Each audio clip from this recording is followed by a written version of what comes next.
We'll call to order the Board of Zoning Appeals. Would you please stand for the pledge to the flag?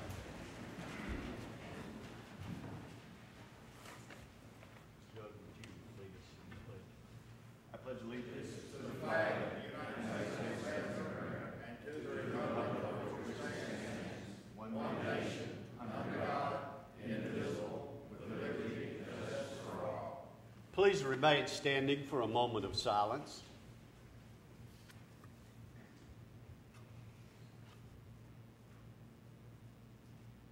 Thank you.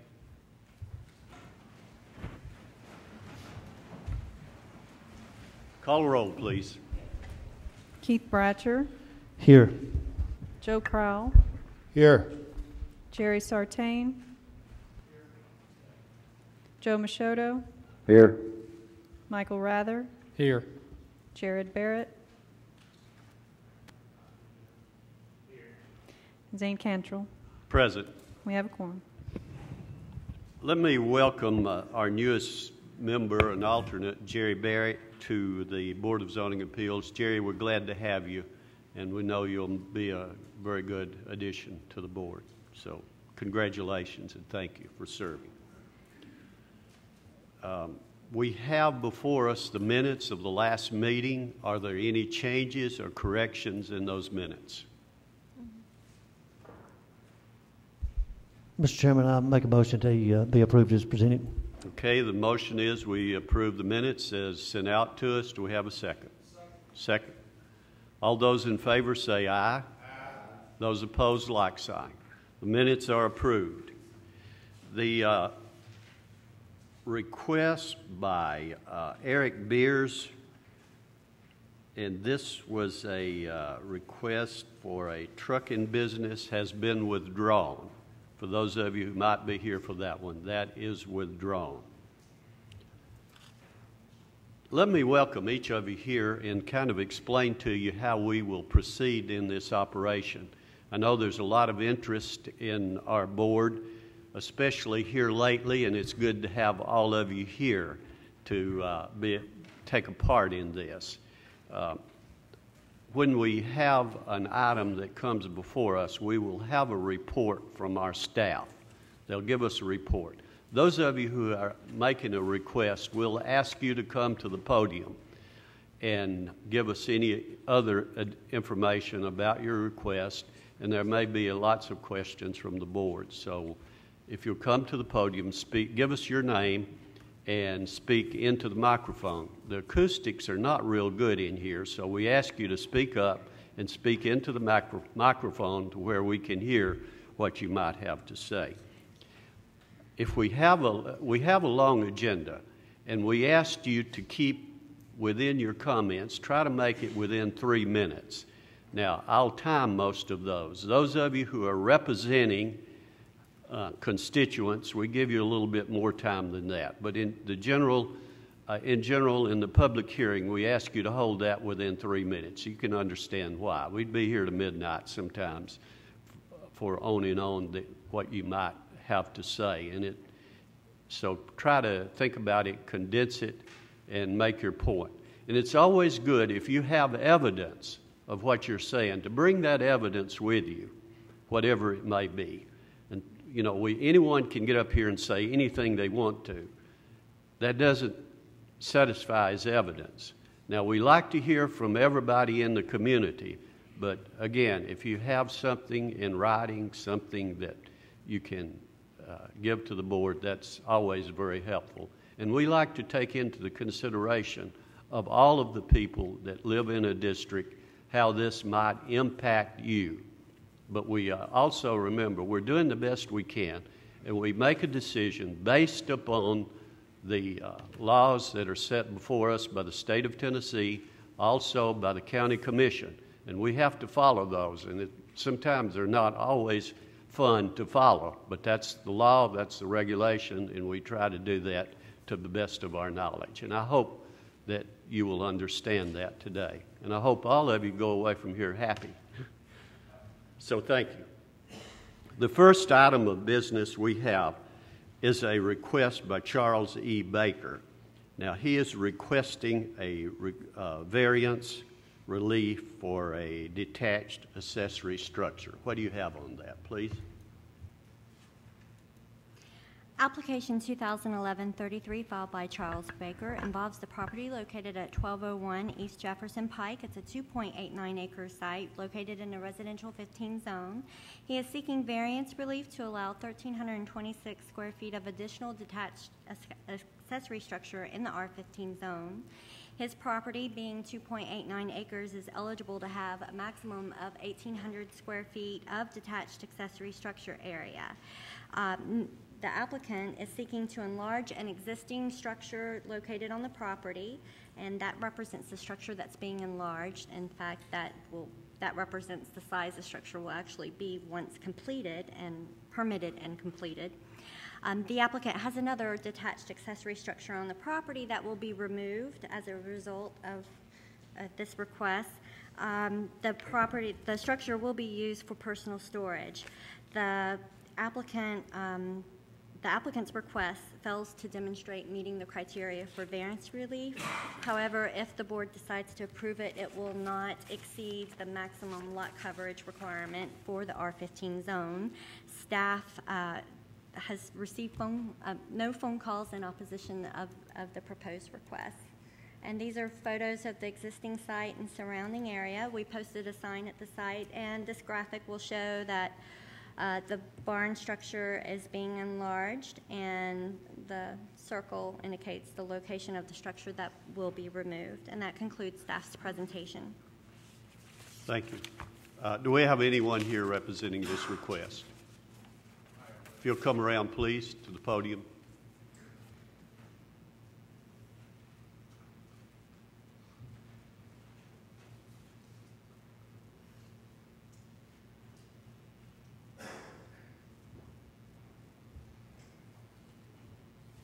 If you'll give us your name and any additional information you'd like to share on this. My name is Robert Scott Baker. My father's name is Charles Edward Baker, and he is the owner of the property in mention. What they said is exactly what we're trying to do. The structure that is to be removed is an older structure that's been there probably about 20 years, and we're just trying to attach it to accommodate everything that's in that smaller structure and add it on to the backside of the structure in mention. So. Now, this would be for your own personal storage? Yes, sir. It's just personal use, yes, sir. Will there be a shop attached to that, any workshop of any kind? It's just a shop, sir. I apologize. Would you add any kind of workshop to this? No, sir. As opposed to storage? No, sir. Just storage area, yes, sir. Okay, thank you. Do you have any other question? Just got one, Mr. Chairman. So in other words, the little small structure that you're moving, you're going to remove, you're adding on to where you can take stuff out of that and just be down to one structure? One structure, yes, sir. All right, sir. Thank you. Any other questions? Joe? So you're not going to be doing any kind of mechanic work or anything like that, nothing but just storing of equipment and stuff? Yes, sir. Okay. Thank you. Thank you so much. We'll open this for a public hearing for anyone who'd like to speak on this request. If you'll come around, please.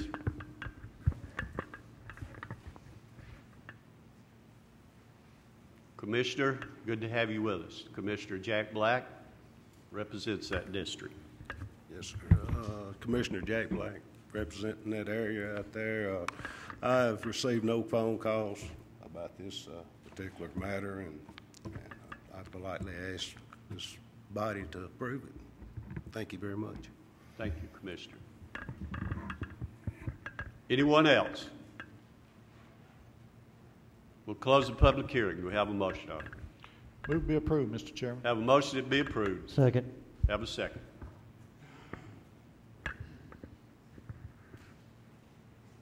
Call the roll, please. Keith Bratcher, Yes. Joe Crowell, Yes. Joe Machado, Yes. Jerry Sartain, Yes. Zane Cantrell. Yes. The next item of business we have is a request by James and Lori Gibson, who are requesting a use permit for fireworks stand. What do you have on that? Okay. Application 2011-34, filed by James and Lori Gibson, involves the property located at 2502 Blackman Road. It's a .6-acre parcel located in the retail and wholesale trade zone.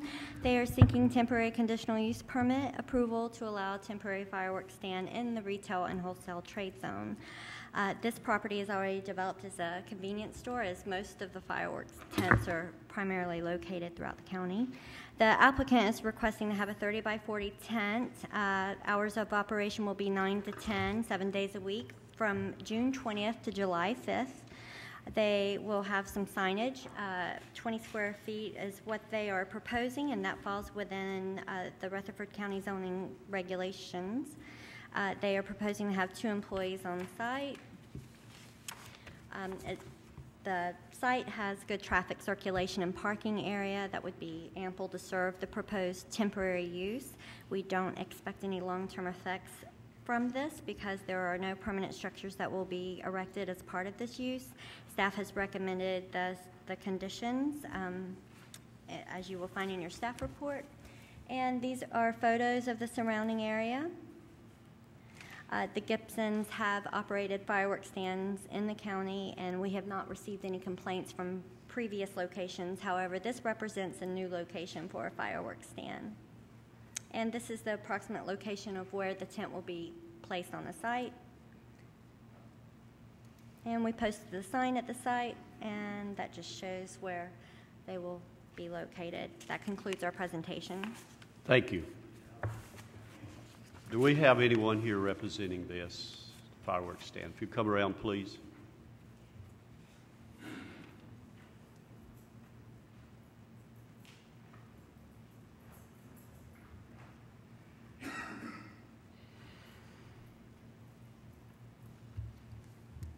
Hi, my name is James Gibson, and the tent's actually going to be turned the other way, and it's going to be a little further back, but I don't see any. Speak into the microphone. I'm sorry.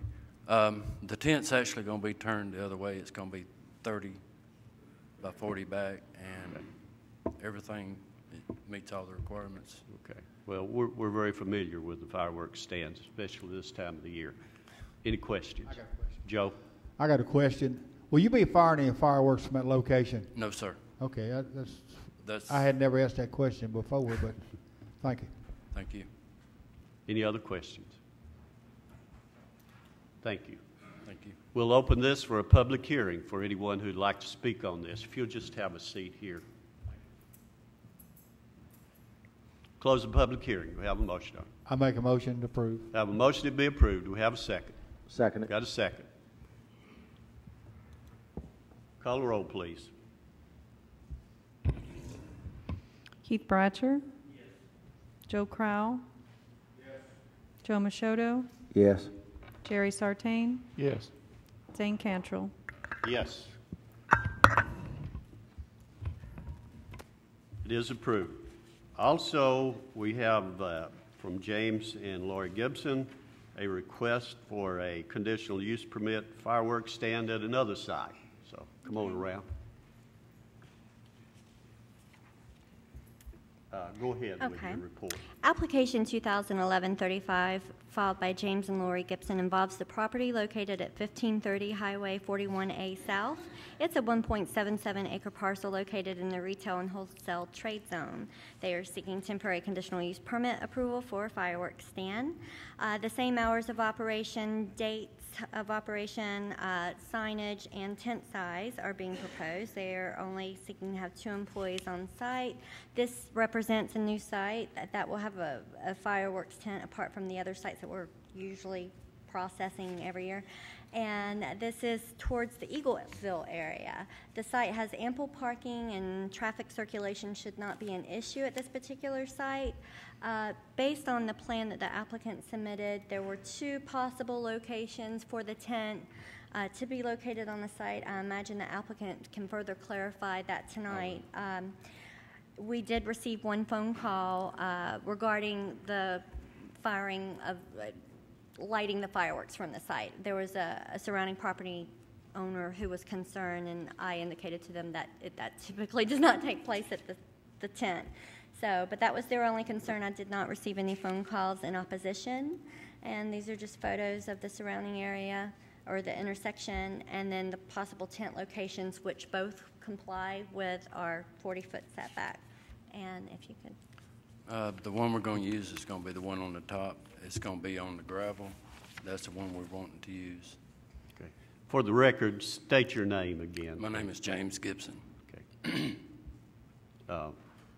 And this too is a site that you have not had before, is that right? Okay, new site. Any other questions? Thank you. You may be seated. We'll open this for a public hearing for anyone who'd like to speak on this request. Close the public hearing. We have a motion on it. I make a motion to approve, Mr. Chairman. Have a motion to be approved. Have a second. Would you? Yeah. Second it. Call the roll, please. Keith Bratcher, Yes. Joe Crowell, Yes. Joe Machoto, Yes. Jerry Sartain, Yes. Zane Cantrell. Yes. The next item we have is a request by Bobby Pinson, and this is the farm at Cripple Creek, and they are requesting a use permit for a one-day music festival and a variance relief, so there'd be two in this, a variance relief for temporary signage. Please to give us a report. Hey, Mr. Chairman, I have a request.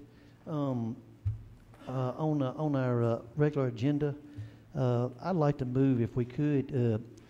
This is Wednesday night, and the Fosterville Church has the last item on the agenda, and I know the other, especially the other two applications, are going to probably take up quite a bit of time, and this may even run them into later time, may interfere with their church proceedings later on. So I want to make, if I could make a motion that we move item J.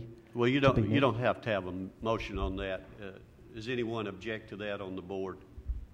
Okay, let's move to the quickly then. Hold up on this. Let's move quickly to the Fosterville Church of Christ and give us a report on that quickly, if you can. We have to do a little bit with the computer work.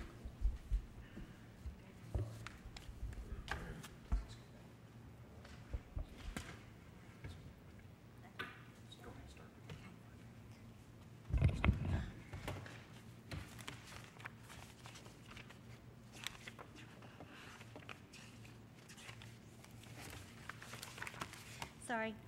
Application 2011-42 filed by Fosterville Church of Christ involves the property located at 11646 Bell Buckle Road. It's a 1.75 acre parcel located in a residential 15 zone. They are seeking variance relief from the development regulation requiring a fire hydrant to be located within 1,000 feet of a proposed development for a property located in the R15 zone. The church exists now. There's a church building and related structures. However, they have recently gone through site plan approval for an outdoor pavilion on the site. As part of their approval of the site plan by the Planning Commission, it was conditioned that they get a variance for the fire hydrant requirement. In this area, I spoke with Consolidated Utility District, Water District, and they indicated that there are no fire hydrants out there that can support or the water lines cannot support the installation of a fire hydrant at this location. And that represents. do they have a letter on that? I have an email from Okay. Jennifer Wood, I believe, from the Consolidated Utility. And these are pictures of the surrounding site. This is the existing church site. It meets the criteria for variance because of a particular hardship indicating that the water lines cannot support the installation of a fire hydrant at this location. Staff recommends approval. Do we have someone here from the Church of Christ? If you'll come around, please.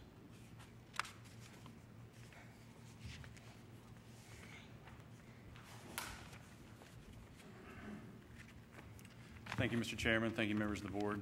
Thank you, Give us your Mr. Bratcher, name. for your consideration. This is just the final piece of a puzzle for the building of this pavilion. And since CUD has weighed in on this and basically said that there is no way for us to get a fire hydrant within 1,000 feet. We are therefore asking for a variance, and we would certainly appreciate your consideration of that. Any questions?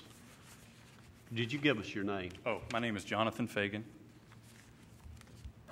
Any questions? Do you have other methods for fire protection?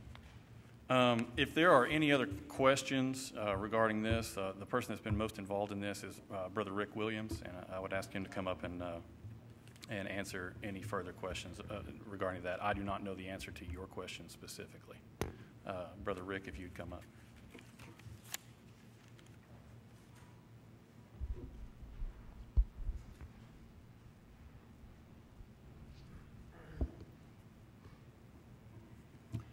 Thank you. The question, please?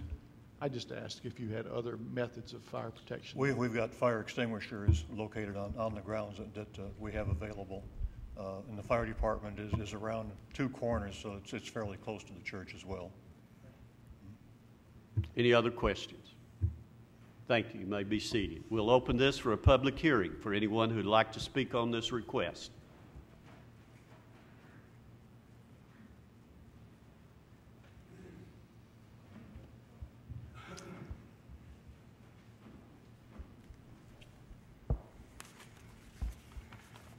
I prepared a written note, but I'm not going to read from it. I've been on the Fosterville Fire Department for years, as is Brother Williams.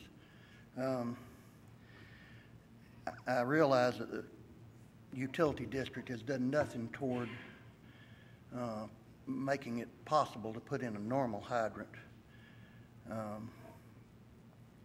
on this 3.5-mile stretch of road between the fire department and the end of the county line. There's no fire protection, no way to get water to it.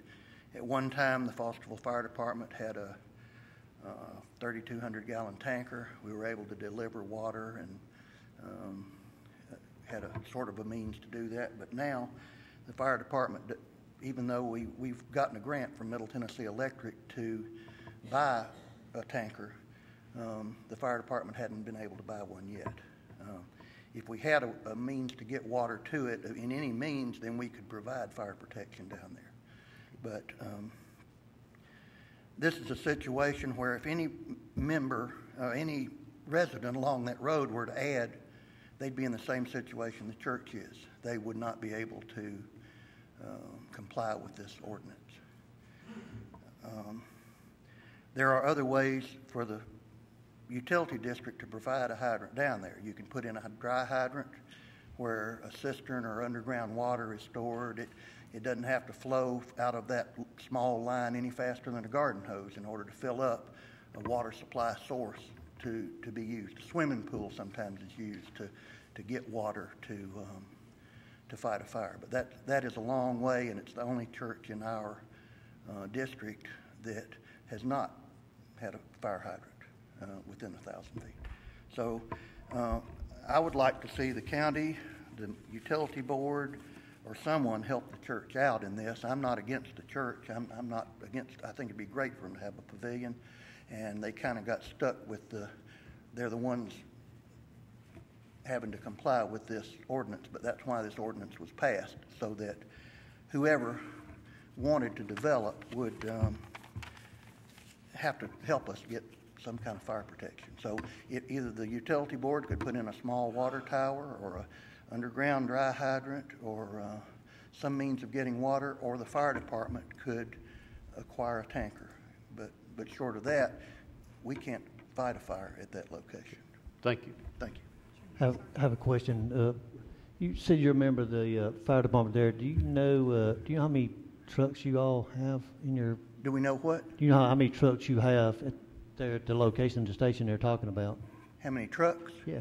We have 2 trucks furnished by the county. Each one carries 1,000 gallons of water, but they would be required to actually be the pumpers. Besides carrying water, they're the supply pumpers that the lines would be hooked up to.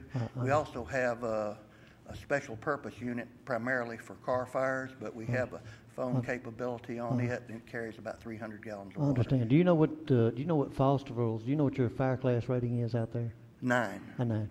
All right, sir, thank you. We have areas that, and most of that's because we have less hydrants than anywhere in the county. All right, so thank you. Thank you. Thank you. Sir, could you repeat your name for our record? My name is Bill Brooks. I bought property in 1990 and have owned property continuously out there on this road since 1990. Anyone else? Thank you. You may be seated. Close the public hearing. We have a motion on it. I'll make a motion be approved. Have a motion that be approved. I We have a second second. motion. Got a second. Call the roll, please. Keith Bratcher, Yes. Joe Crowell, Yes. Joe Machoto, Yes. Jerry Sartain, Yes. Zane Cantrell, Yes. It is approved. The next item we have is back to the Bobby Pinson, the Cripple Creek Farm. This is a one-day music festival and temporary signage. Would you give us a report on that, please? Okay. Application 2011-36 involves the property located at 125 Cripple Creek Road. The applicant's name is Bobby Pinson, care of the farm at Cripple Creek. It's a 250-acre parcel located in a residential 15 zone. He is seeking temporary conditional use approval for a one-day music festival event to be held fall 2011 and variance relief from the temporary signage regulations for a property located in the R15 zone. The proposed event will be held on one Saturday this fall. It will take place on the large tract of land and located near the intersection of Cripple Creek Road and John Bragg. This is in the Readyville community. And among the proposed activities will be music, a family fun zone, a motorcycle and bike charity ride, classic car show, and food and beverage vending. The proposed hours of the event would be the entire day, 8 a.m. through 11:59. However, additional activity would be expected in setting up the event and tearing down the event the days prior and after the event. The applicant anticipates attendance to be in the range of 4,000 to 5,000 people. Portions of the proceeds raised from the event will be donated to various organizations. The area is rural in nature, and this is a temporary use. No permanent structures will be erected as part of the conditional use. The applicant has indicated that he's spoken with a couple of his adjacent property or property owners, his neighbors, and they have actually agreed to also assist him in carrying out this event. We do not expect long-term effects from the proposed event, being that it's only one day. The applicant is also seeking temporary variance from the signage regulations. We allow up to a maximum of 32 square feet of signage area for temporary uses. The applicant would like to erect a sign up to 96 square feet for that time period, just for prominence, as there will be a lot of traffic, people coming into an area that they're unfamiliar with, and a larger sign will aid in helping people find out where the event is taking place, because all the activities that are being proposed will not be visible from the right-of-way or adjacent properties. The applicant has also indicated, as far as restroom facilities, there will be porta potties. Emergency personnel will be situated on the site at all times. They will have plenty of volunteers to help direct traffic, direct people where to go as far as parking. There will be two forms of ingress and egress on the property. The entrance to the property will be off of John Bragg Highway, with the exit and emergency entrance off of Cripple Creek Road, which that is fairly well established now. However, it may be upgraded in regards to prepare for the event. The applicant has also indicated that trash receptacles, as far as waste, they will be located throughout the site and will be collected regularly and placed at a secure central location. And parking areas will be clearly identified on the site. For the purposes of anybody who might be interested, the map that we have included in the packets and published will be difficult to see, but we have a larger one. So if you're curious as to how the site will be laid out, you're more than welcome to come up to the counter and take a look at it. It might answer some of the questions you have. And these are photos of the surrounding area. This is a photo of the gate at the entrance off of John Bragg. And this is open area where parking and or the music area will take place in the car show. The applicant will be responsible. He is only seeking the use and the variance for the temporary sign regulations. However, approval tonight would not exempt him from obtaining the required permits from other agencies such as the Department of Environmental Control or Health Department and the Beer Board of the state for any kind of access issues, or the fire marshal for any tent permits. We have received many calls on this property. On this particular request, many people echoed that they were afraid that it would turn into another Bonnaroo event. I have had a couple in opposition, and mostly the calls consisted of information, just asking about the request. And we posted 2 signs on the property. And this is a graphic showing the general layout. It's such a large property, you can't really make heads or tails of it. But I have zoomed into the area where most of the activity will take place. And that concludes our presentation. Thank you. Let me remind everyone, we have a 3-minute limit on what you have to say. We want to hear from everyone here. Please try to hold yourself within that 3 minutes. The first thing you should do when you come to the podium is give us your name. We need that for the record. Do we have anyone here representing this request? If you'll come around, please.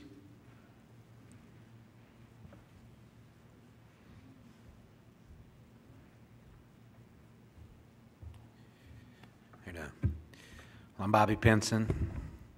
First, let me say, don't shoot. I'm not trying to disturb anybody. I'm trying to have an event that's going to be fun, that's going to bring some money to this area. Somebody asked me a great question. They said, well, did you buy this property to have this event? Did you come out in the middle of nowhere to start a Bonnaroo? And that couldn't be further from the truth. It didn't even cross my mind till he said it, but it was a valid question. I bought this farm as an investment to hunt it. I live in Williamson County. I was out working on the property, and I had this idea, you know, to do an event like we did just kind of coming up, you know, and I've played music festivals, every music festival you can play. Basically, I'm an artist and a songwriter, and I work so closely to so many artists that it presented an opportunity that could be great, you know, for the community and something fun to do.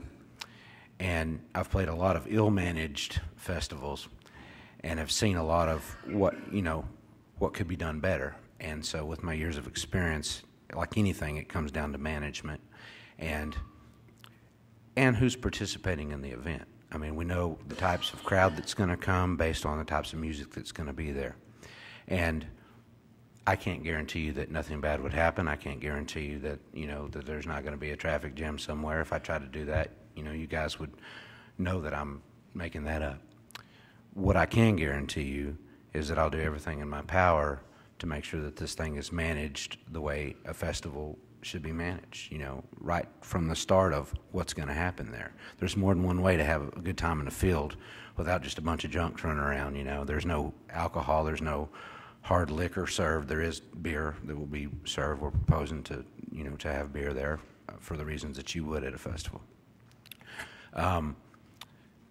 What I would ask for those, and I know there's a lot of opinions and a lot of concerns, what I would ask is that you would judge this based on its own merit. Unfortunately, it hasn't existed yet, so it doesn't have its own merit.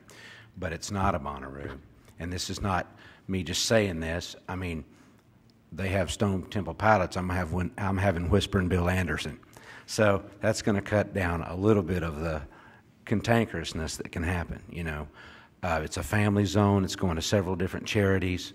There'll be a principal charity that will receive a portion of the proceeds off of the gate. There'll be an additional charity that'll receive money from the Family Fun Zone.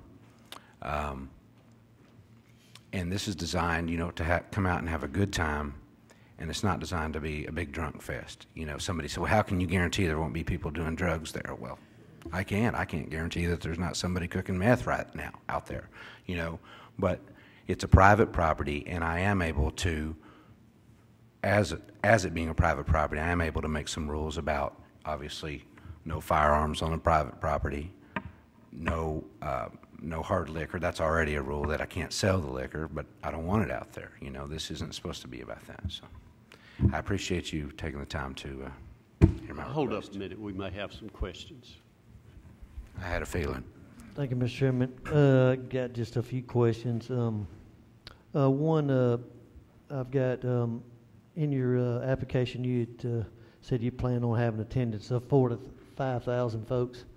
I was trying to average that out. Let's say if it's 2 to a vehicle, we're talking about 2 to 2,500 cars.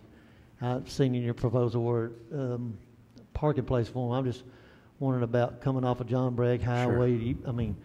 Who do you plan on? You plan on hiring off-duty officers, somebody to control the traffic? That's. Yes, sir. There's a man I'm speaking to that has a security team, but he can also handle off-duty officers that will handle the traffic coming on and coming off. And if you see the road to the right, well, this is kind of the wrong view, but there's 2 roads, and off of John Bragg, the property is a large piece of property, and the event happens kind of from the middle to the back of the property. And so there's about a half mile of road that's on my property where we can access that traffic, and I've wound it through the woods there so they can get off that road, and it's not a big stop and turn right kind of a deal. You just kind of get off the road, and there'll be somebody coming out there. And the way I've designed it, and this is, again, upon approval or welcome to suggestion, but common sense is I've got them coming off of John Bragg because it's easier to get off that road than it is to get back on it from that access. And so when they're exiting, we've got them coming on Cripple Creek, and then they can turn to the left and go to Cripple Creek Loop, or then they can, and there's a better sight line getting back onto John Bragg from that area. One other question I also have, Mr. Pinson, is you said no hard liquor. Do you plan on applying for application for a temporary beer permit to serve? Yes, sir, we do. Okay. We've not done it at this point because we're not approved, so it's the chicken or the egg thing. I know I've spoken to the health department and gotten the regulations on serving food and the vending, and I'm aware of what I need to do with the beer board. We're not there yet, so we're doing this first.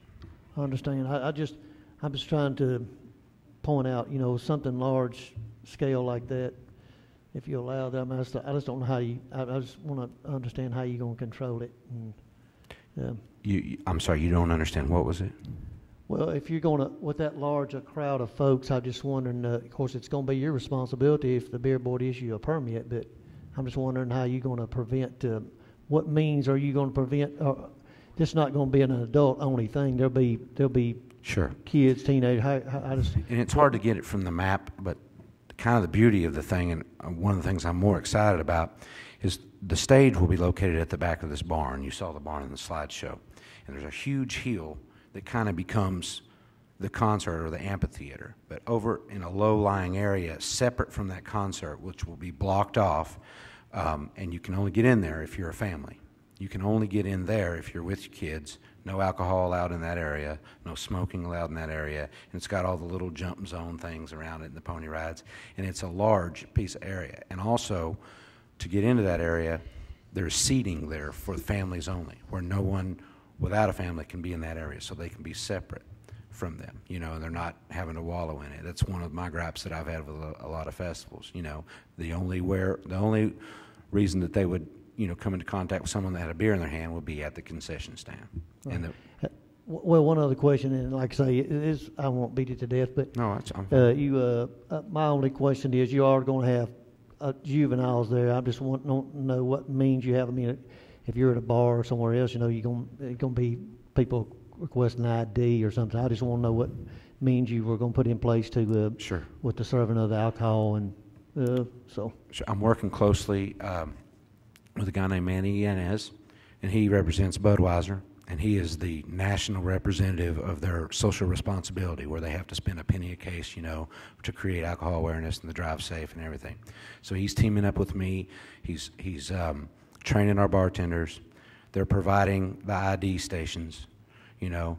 I'm providing the employees, but he's training them, so everybody will be ID'd. It's not, I want this to happen year after year. I want to go by the books. I don't want those incidents to happen, you know.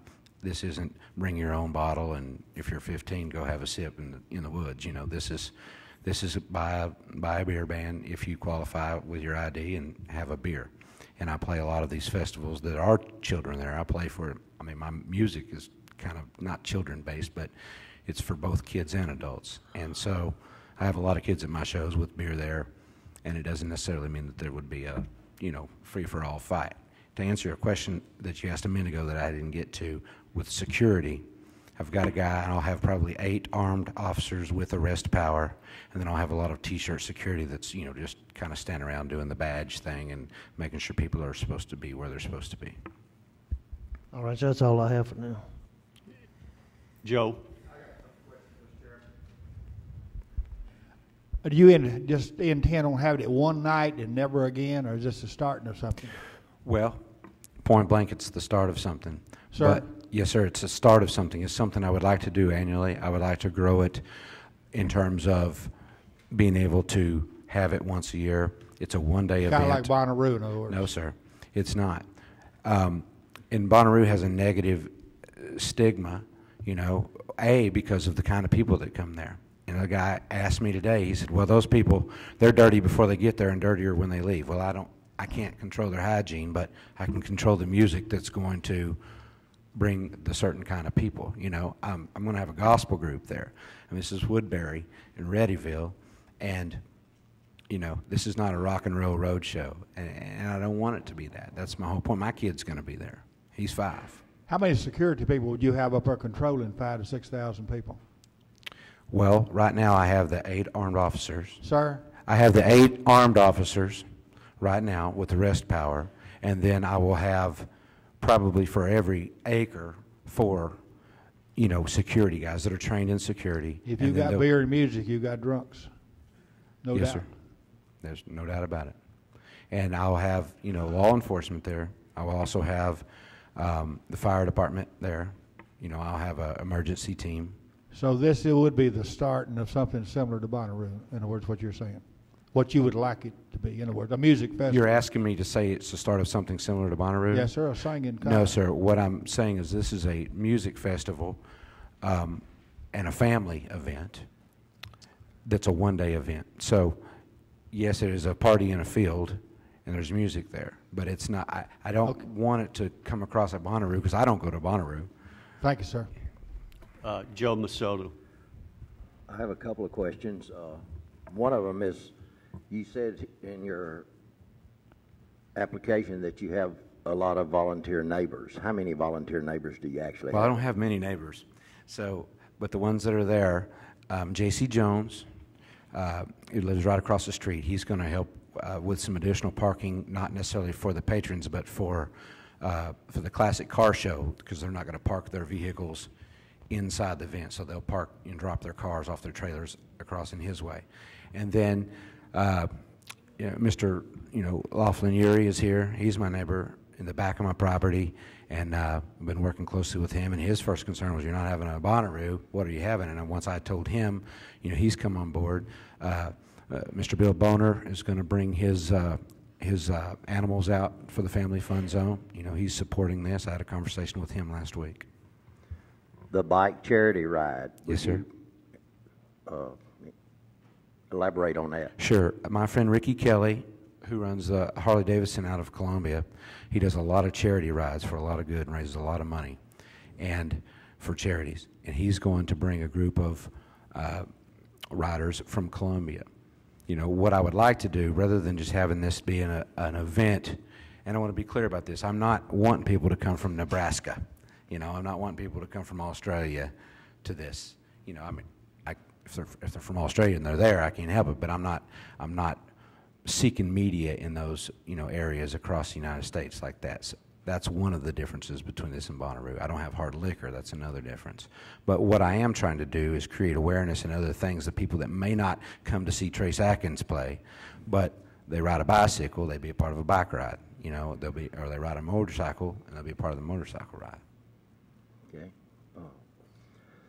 The time before and the time after the event, how much time do you think you're going to be having traffic in and out of there before and after? And also, is there going to be any camping allowed on the property? Okay. To the first question, usually a typical setup, what I'd like to do is get in there. I'm going to be in there with, 5 guys just, putting up fence and getting trash cans in place probably 2 weeks prior, but those same guys have been with me for the last 2 months, and we haven't created a traffic jam.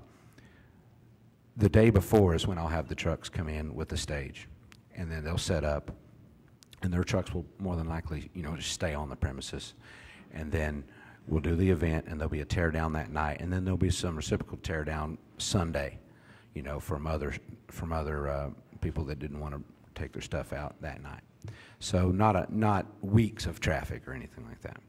And then the main traffic would be the day of the event. In the application, it does say 8 to 11:59, but what we're typically looking at is doors would probably open it, and I don't want to be quoted on this because I don't know exactly. I want to be able to tell you exactly what it is, but what I'm thinking is it'll be more like an 11 o'clock type thing, and have the music over about 11 and stop the beer sales early while the headliner's still about halfway through the headliner show, for obvious reasons that you would. And then they maybe have a band after Trace Atkins that is not the headliner, but just kind of a side thing. It'll give them something to do while they're hanging out, to not fight the traffic, to limit our traffic, and also to limit people just finishing their last beer and getting on the road. I guess the real concern that I have is the traffic, because of it coming out on Cripple Creek Road and traffic coming in right down, maybe 100 yards down the road where you're going to be coming in. I can see a big jam right there at Cripple Creek Road, and that's something, if it gets approved, that you really need to pay real close attention to, because that's going to be a bottleneck right there. Yes, sir. What we're trying to do is to eliminate that by having the one entrance. And if they are on Cripple Creek Road, in other words, I wouldn't want them to come down John Bragg and turn on Cripple Creek Road and make the left into my property. I want them to come down John Bragg from Murfreesboro, turn right, and then go through the woods. If they're already on Cripple Creek or coming from Cripple Creek Loop, then, open to suggestion, but it makes also common sense to avoid the bottleneck of having to get on John Bragg to do that, and just to have them go into what would be considered my exit. And the way it's designed is that I have, 2 entrances or exits, however you look at them, so that if there was some kind of a bottleneck getting on the property, I can divert that traffic. And my main goal to get them off of John Bragg is to get them in the woods and go through there. And it's a wide road, it's not a county highway, but it's a road through the woods, and it opens up into an open area. And that's where then I can put them in columns and then have people, getting their door price, and then they can travel on. But there's a way to get them off of the main entrance so that we don't back up traffic. Jerry? Yes, sir. In respect for your neighbors, do you know if your property has good perimeter fences? Yes, it's 100% perimeter fence. I had one tree fall on one section yesterday, or last week, that I saw the other day, and I'll fix that. But yes, it's got cattle on it, It's got, and plus the way it's designed, the interior of the event is also kind of cross fence, and I'll have because I don't want them on other pieces of my property. I want and the real event is only about a 10-acre to 12-acre piece. It entails a lot more than that as far as the traffic, and it's pretty complicated looking on there. But if you really look at this right here where the porta potties are and all this, that's a relatively, not, I wouldn't say small, but it's a containable area. And even if somebody hopped what I have as a fence, I still have acres and acres of property either direction. Thank you. Thank you for your questions, Board. Let me just kind of get a little feel. You're expecting a lot of traffic in there, and you're assuming this is car traffic. Do you think you'll have RVs, campers, and this sort of thing coming in, and what would be your position on that without going into a lot of detail? Sure, and I didn't answer your question about the camping as well, so I apologize. I want this event to happen, and my goal is not necessarily to have a campground. I mean, it would be great, but I don't have any event music the second day. The only reason that I would consider having an available campground is so people don't get in their cars and drink and drive. I'm not talking about campgrounds. Are you going to allow RVs, sir, I am campers, not. whatever? No, sir. No RVs. Just automobile traffic? Yes, sir. Okay. We're going to stop this at this point, and thank you so much. We may need to call you back. So if you'll have a seat, I'm going to open this for a public hearing. We need to hear from those who are here to make statements.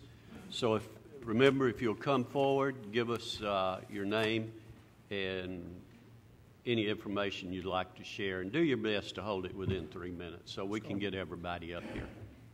I understand the time limit. It'd be hard, Mr. Cantrell, but I'll do the best I can. An old-time teacher like you, I think you can. Ben Cates, born, raised, and hope to die in Cripple Creek community. That's where we are. Are you Danielle? Yes.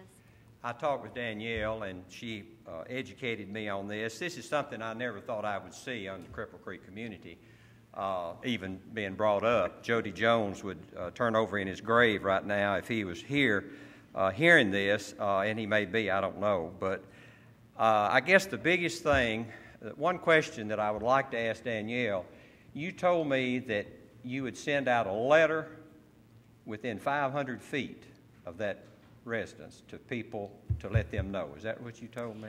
Yes. What we do. How many letters did you send out? I do not have a count of the addresses. However, we do have the list in the Okay, the that's files okay. that I were was just here. answering. In 500 feet in the rural community, I counted one. I don't know how many you sent out. The second thing was the signs that was supposed to be there. I didn't even know. I want this board to know. I finally had a person that lived up from me call me one day and wanted to know what about the zoning. We're not used to things like that. And I didn't know what it was. I'd been by there several times, and I went back by the next day, and I noticed one of the signs on Cripple Creek was over in the weeds, and that's the reason I couldn't see it. And, of course, the one on John Bragg, I did a test study today, and when you go by there at 65 miles an hour, you don't read that sign. You can't see it. You can't read it. But I did stop, got the phone number, and Danielle was very helpful, and I really appreciate that. I guess the thing that amazes me about this, and I'm here speaking against it, is the fact that I know what my daughter went through about 12 years ago, and Andy, her husband, is here today, to build a house on her grandmother's farm. I know what she had to go through to do this. And my grandmother went with her. She's 98 now. She was about 85, 86 then. And it looked like that she was not even going to be allowed to do that. And finally, I went over one day, and my grandmother was very upset.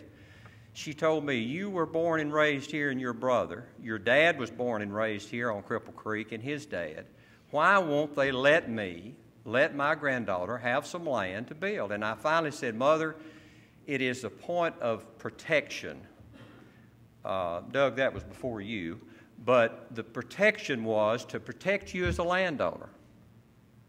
It will protect you. The codes and the things that were outlined in this county was to protect you as a landowner. I was trying to explain a positive way of what her granddaughter was going through, and she finally got everything done, the codes and everything that she was supposed to abide by, and it all worked out. And I looked down at someone from Williamson County. My first response was, why not Williamson County?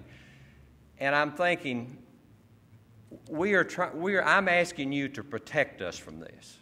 That's what these codes, that's what all of this is about. That is what this, am I not correct, Doug, is about? That I came to your meeting, the Rutherford County 2035 Comprehensive Plan at CUD.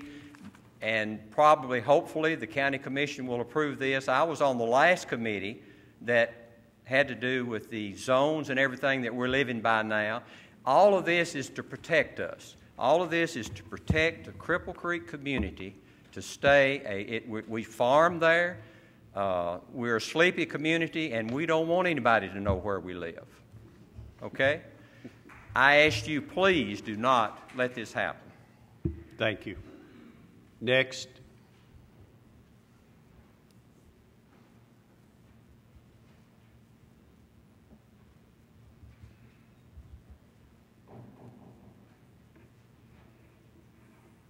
My name is Alvin Brandon, and I'm a farmer, and I live on Cripple Creek. And we farm several acres. I go back down to Kittrell, and I think that there would be too much traffic there at the end of this road that we're not used to. And I'm like Ben Cates. I'm seeking the board's protection to protect us. And basically, Mr. Cantrell, that's all I have to say. Just not for this. We live in a sleepy little community, Cripple Creek is. About the only thing we get going for us is maybe an auction sale, and we get several people on the road there, but there's usually not too many people on the road. We kind of like to keep it that way. Thank you. Well said. Yes, sir. Next.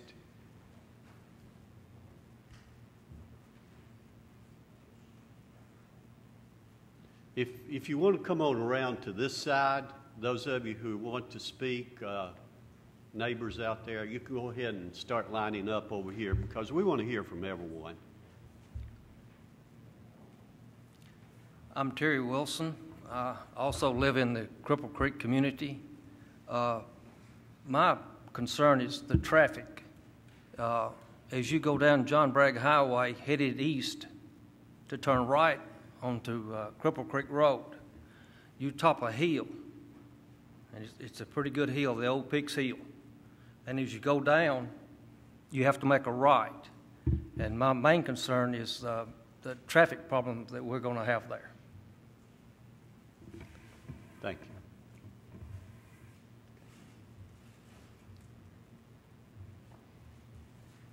Hi, my name is, I'm nervous speaking, so my name is Madge Caffey Sliger. 7 generations of my family were born and raised on Cripple Creek. A couple of years ago, spoke with a police officer that actually lives in our community that said that Rutherford County is divided up into zones, and we are in the lowest crime zone in the county. So a concern for me would be an influx of thousands of people into our little community that we love so much. You know, we are quiet. We are a quiet community. We love our privacy. And the traffic, you know, according to everything that I've heard so far, is going to be horrendous. You know, if having that many people come in, Cripple Creek loop will be blocked in the entire loop to get onto Cripple Creek Road. That loop will be blocked to get that many people in and out of that area. You know, the gentleman mentioned, you know, having an entrance and an exit. That exit has to come out and go to the loop. And that many people going across that hill there, it'll be blocked. The noise, you know, from how many cyclists or, you know, the music that's going on. You know, the bare essence of the noise that's going to be, you know, on. And from what I understand, the request was for a one-time. That's what I've heard. That's when we spoke to Danielle, it was for a one-time. Mr. Benson, you know, you've already said it's not a request for one time. It's, you know, a request for multiple times. Please go ahead with your comment. Okay. Once again, you know, I've been in this neighborhood for many years. I live there now. I moved away, came back, simply because it is one of the best communities in this area. And, you know, please, please, please, like Mr. Cates said, you know, protect us from, you know, this is what these are for, is to protect us. And I am adamantly against this. Thank you.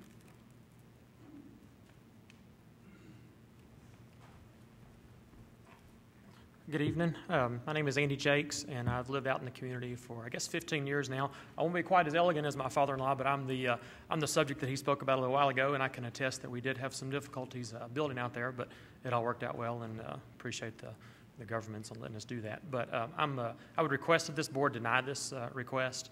There's numerous unknowns that none of us can control, from anything from underage drinking that none of us can, it's already been brought out, or somebody carelessly throwing their cigarette butt and lighting the whole place on fire, or just to the legal drunks that get on the road and drive drunk. I mean, there's numerous, deaths from that every year. So that's the uncertainties that none of us can control. But some of the certainties that we know will happen will be the traffic. And like the lady before me said, I will not be able to get in and out of my property or around that community at all this whole period. And that concerns me. And as I was thinking about today, a further concern that I would hope this board would have would be if there was a medical emergency in our little peaceful community, how in the world would the emergency folks get to that troubled person? My grandmother-in-law is 98 years old. How would they be able to get her the treatment that she needs? So I just would ask that y'all deny this request. Thank you.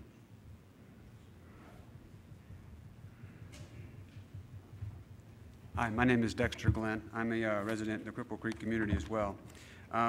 One of the things that I wanted to point out is Mr. Pinson mentioned that this is a family-oriented event, and I don't know about you, but I've never been to a family-oriented event where they served alcohol. And that seems to be a motivating factor for him for his revenue stream would be alcohol. So that's one of the things that I'm against there, is having a so-called family or Christian music event where alcohol will be served. I don't think it would be able to be controlled with the underage drinking, the drinking and driving, and those types of things. Just the sheer amount of people. He mentioned that I think he said Trace Adkins would be the headliner. That's a big name. I think they would draw a lot more than 5,000 people to an event like that. And just the 5,000 people would create havoc in our community for traffic, emergency response vehicles, and so forth.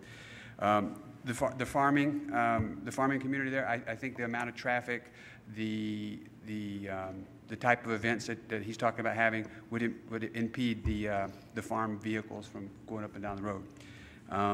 And I respectfully request that the board deny the request. Thank you.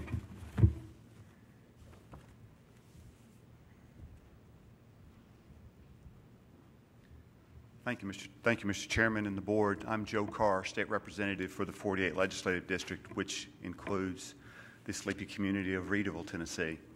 I'm speaking on behalf of Mr. Pinson. I had the opportunity, quite unrelated, to meet Mr. Pinson several months ago when I contacted him about renting this very property to run some cattle on during the summer. I have some cattle, and I live in the Las Casas community, and I was looking for an opportunity to run some cattle in the summer months to give my land a break. And in the course of walking over the property, my son and I have walked over the property on several different occasions. And on one occasion when I was out there walking the property, checking the fences, it's a lot of fence out there to check, Bobby was sharing with me his vision of having a one-day festival with some country music artists. And I asked, well, Bobby, why do you want to do this? And he said, because there's something near and dear to my heart involving a charity, the Veterans Fallen Heroes Fund. Now, I don't know if Mr. Pinson still intends on using that as one of his charities. And he said, it would be great if you could help me, knowing I know you're a state representative in the area. And I said, Bobby, for something like that, I would love to help you. I said it would bring some economy to Rutherford County. It would, I think, quite honestly, and I appreciate the current concerns of all those that have shared here at this podium, because there are fears and concerns about what, if any, it would transform their community. And I, too, be living in Las Casas, I would have their same concerns. But every time I asked Bobby Pinson a question about how are you going to deal with this issue or how are you going to deal with that issue, if he didn't have an answer, he wanted to hear my input. And I thought that was significant because he understood the fears and concerns of those who live in sleepy communities, because there's a reason why we live in sleepy communities, because we want it that way. And I really believe that Bobby Pinson and his wife and his family want to maintain that type of community, and I believe this kind of event would do that. In addition, he was very willing to bring in or use the proceeds to go to local communities, use a number of local vendors as much as possible.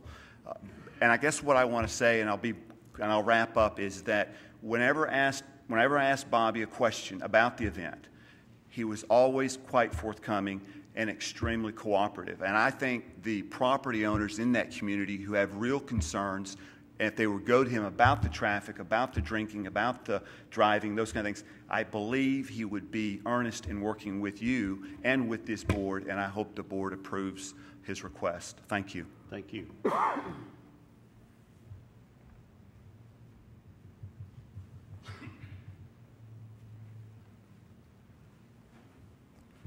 I'm Laughlin Ury, and I joined this property on the south side and on the north side, just across the four-lane John Bragg Highway. So, very familiar with this property. In fact, my grandmother was raised on this farm. I don't know how many years ago, but I've met Mr. Pinson a few weeks ago, but I found out quite a bit about him a year ago and talking to some friends in Williamson County. He's very highly respected in Williamson County, and I think he's done an excellent job of putting his plans together to develop this one-day concert. And although all my neighbors were here against it, I'm going to have to be for it. So I believe he can conduct this in a very honorable manner. So. Thank you, sir.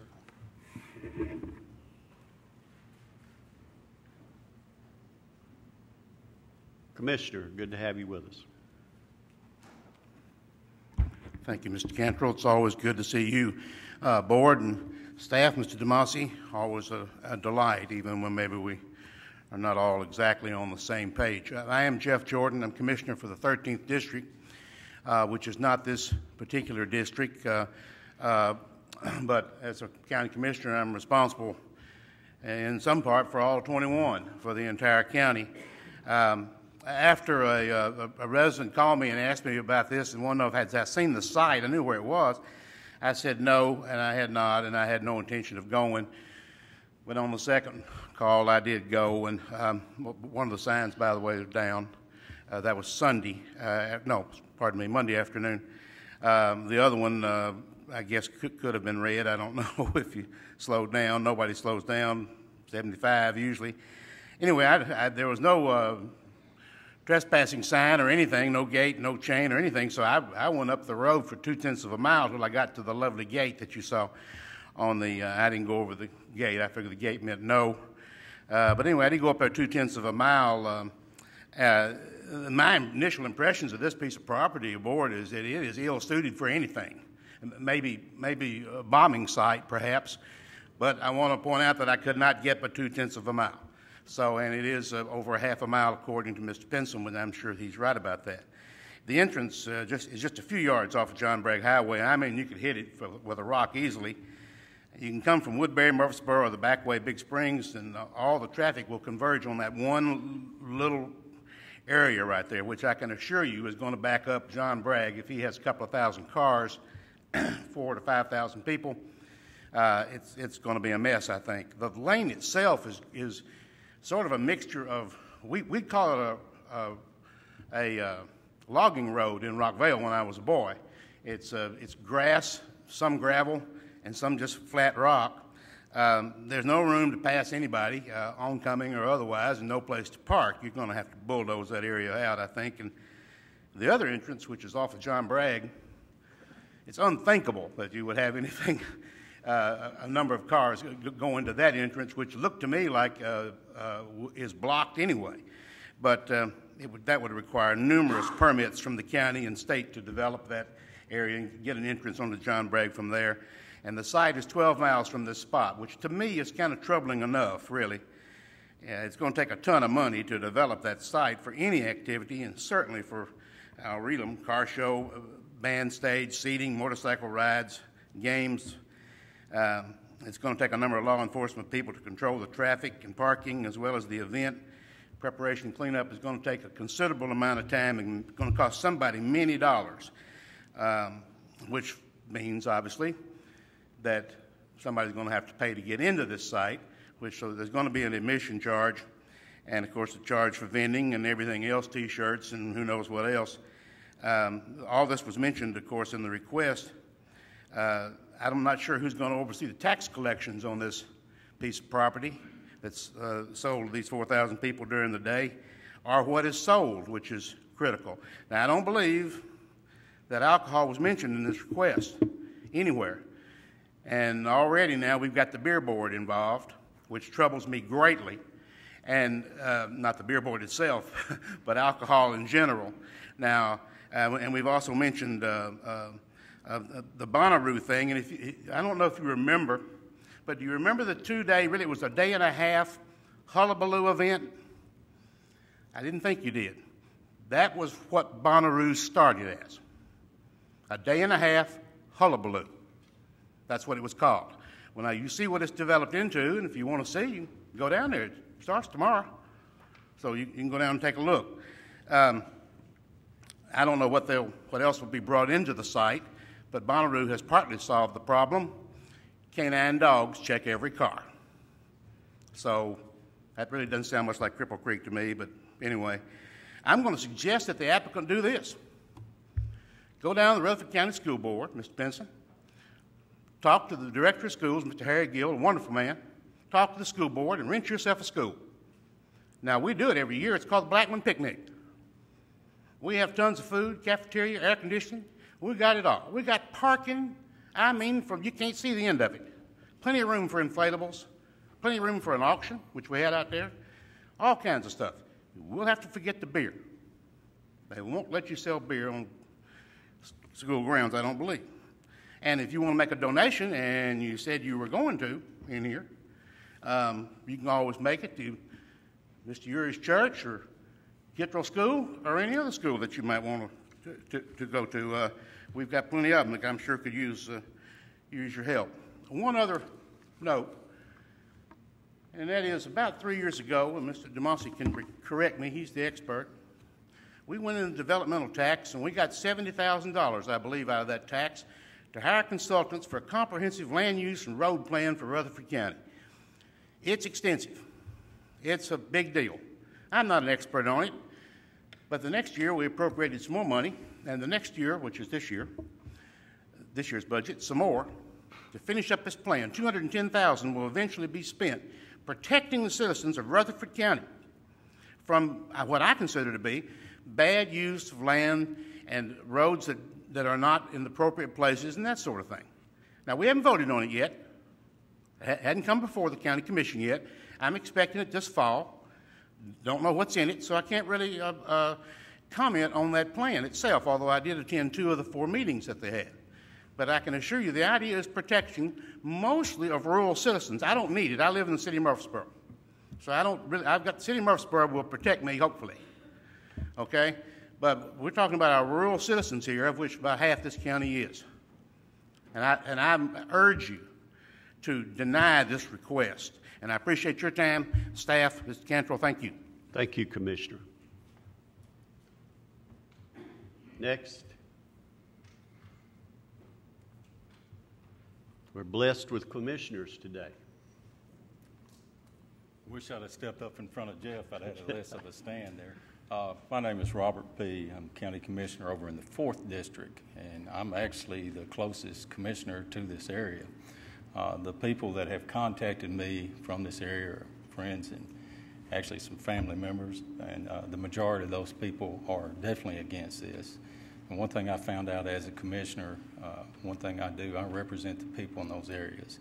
And these people as a whole excluding Laughlin and a couple of the other guys there that have contacted me, are very much against this, and I would ask that you also deny this request.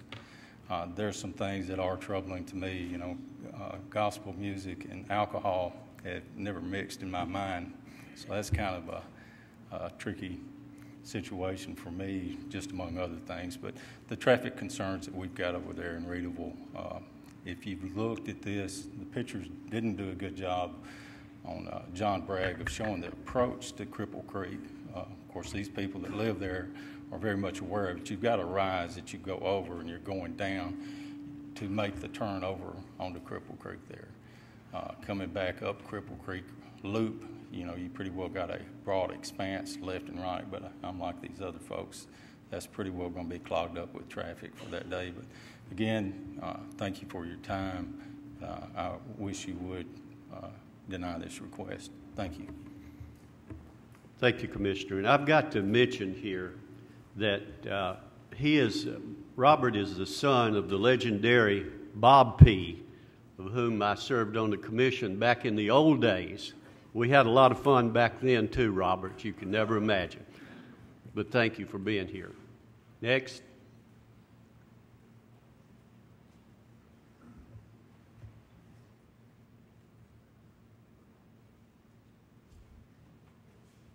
Commissioner Joe Frank Jernigan. I think, Commissioner Jernigan, you represent that district. Yes, sir. I'm Joe Jernigan. I represent the 6th District. I've had plenty of calls on this from all the residents in there, and I live not too far from there myself and know this farm mighty well. Stayed with the Joneses many a night growing up. The first thing that struck me on it, when this gentleman come up and was wanting to put this on, he said it'd be a one-day event. Now he comes back and says it could turn into yearly. And I know that definitely they don't want the one day, and they surely wouldn't want something that's going to be yearly. And then when you look at the people that's going to be coming in there, I happen to work for the highway department too. Cripple Creek Road is one of the dangerous roads it is. They've been, I know just in the last 2 or 3 years, there've been several people killed on her. In fact, wasn't too long ago. I mean, when you get off that road, you're off. And when you have this kind of crowd start coming in there, they ain't gonna just be coming John Bragg. They're gonna try to come Readville Road, come in Cripple Creek, come through there any way they can get in. And you're talking about being a family show. Why would you even have beer? You know, so that's another thing. I don't picture it as a family show when you're doing that. So I'm definitely against it when it turned down. Wait just a minute. Since Joe Frank, Commissioner Jernigan, is the commissioner out there, do we have any questions for him? I mean, he's out there all the time, so I wanted to give you a chance to ask him any questions before he left. Joe? Joe Frank, just looking at what I saw, I rode out there, and with that traffic coming in and out, I look for a big bottleneck right there at Cripple Creek Road, because his exit is just maybe a couple of 100 yards down from where it hits John Bragg, if I'm looking at the thing right, and that's going to be a big mess right there. I mean, that's what I'm looking at too, from being assistant road superintendent. One concern, big concern I'd have, when you getting that many people in and out, and the way you're going to be coming in there, and the way people travel on that John Bragg Road, I hate to say it, you'd be looking for accident to happen. And I just don't think this is a good place for this. I'm sort of like Jeff was before. If you're going to have this, get in a place where it's capable of handling it and set it up. Not come out here in the middle of nowhere, out here in the country. And I just don't think it's a place for it. I mean, I understand what he's trying to do, but I just don't think this is the right place for it right here. Any other questions? Thank you, Commissioner.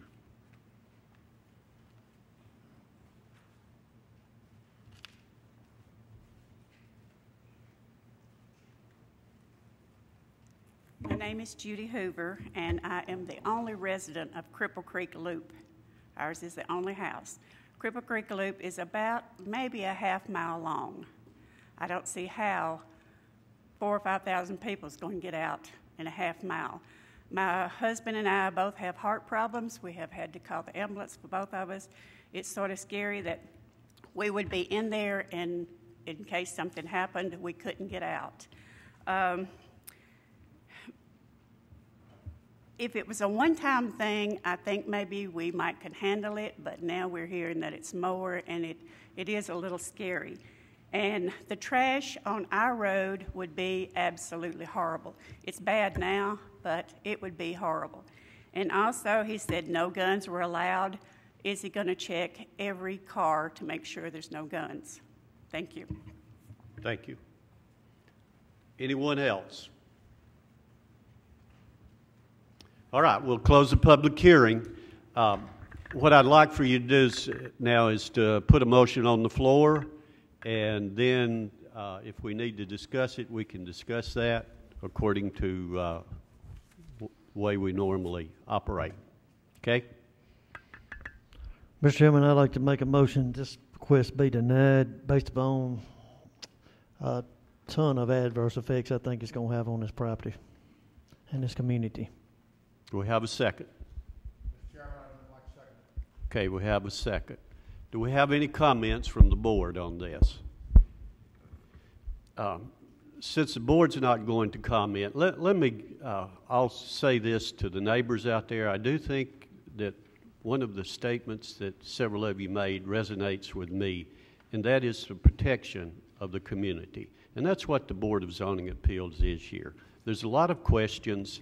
And I think, Mr. Pinion, you have a lot of good answers. A lot of these things really needs to be put in writing and put before everybody. I know that's a lot of trouble.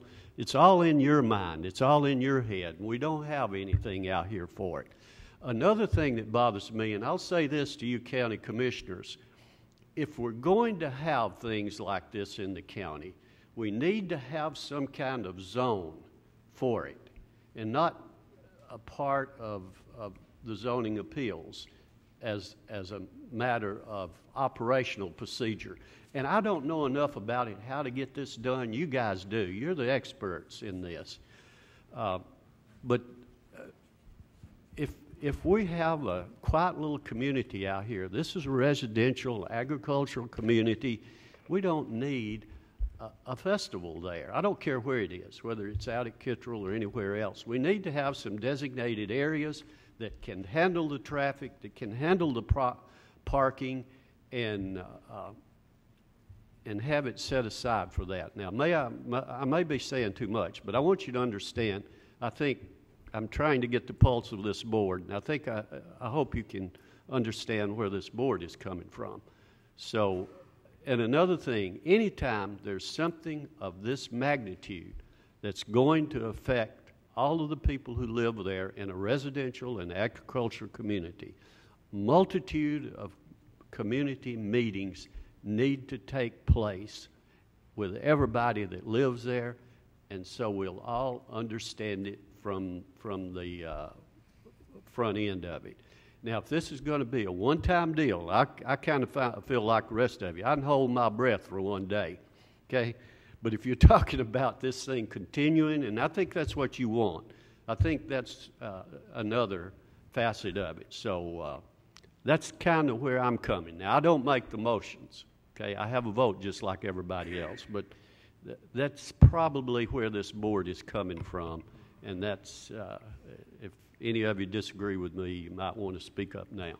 So we have an alternate who wants to speak up. Go ahead. I just want to clarify something. That's what we're voting on is a one-day, and I know there's a motion on the floor, but the application was for one day, not an annual event. That It's you're just 1 day. exactly right. So that if this happens, if Mr. Pinson desires to do this next year, he'll be right back here again. Is that correct? That's correct. He'd have to come back, but we can't put that out of our minds that he may want to come back and have an annual event, because that's what he said. The evidence shows that. Any other questions or comments? Joe? Well, I guess the comment I'm going to have is, if you're going to do a festival like this, I mean, you've got Starwood, you've got a lot of places that's available and designed for having music festivals. They also, MTSU used to have a lot of concerts and stuff out there. So, you know, I think there's places to have these and not a place like rural community farm out there. Thank you. Thank you. Call the roll, please. Keith Bratcher, Yes. Joe Crowell, Yes. Joe Machoto, Yes. Jerry Sartain, Yes. Zane Cantrell. Yes. The applicant is denied. The next item of business we have is a request by the SWAM Center, and they're requesting a conditional use permit for a dormitory-style center for DUI and reckless driving offenders. Give us a report, please. Application 2011-37, filed by BMCT, doing business as the Swaim Center, involves the property located at Bills Road. It is a 5-acre portion of a 15-acre tract. It is requesting conditional use permit to establish a dormitory-style center that offers an alternative sentencing program for DUI and reckless driving offenders in the R10 zoning district.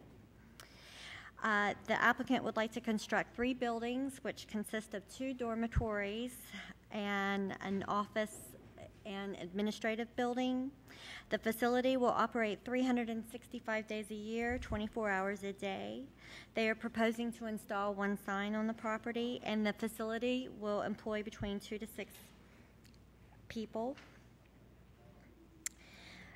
Each of the dormitories will be able to house up to 20 people per dorm, so you're looking at a maximum of 40 people staying at the facility at any given time. The applicant has identified, and they will be able to explain what types of services they're offering better than I can, but I can tell you that the applicant states that people will report to the facility at 7 a.m. and to start serving their sentence and then be discharged at 7 a.m. And this is a facility that I guess at the discretion of the judge can sentence someone to this facility if they are convicted for their first offense for DUI or reckless driving. The development on this site, the applicant is only seeking the ability or to know whether or not they can use the site in the manner for which they would like to. The facility exists currently in Smyrna and has been established there for 17 years.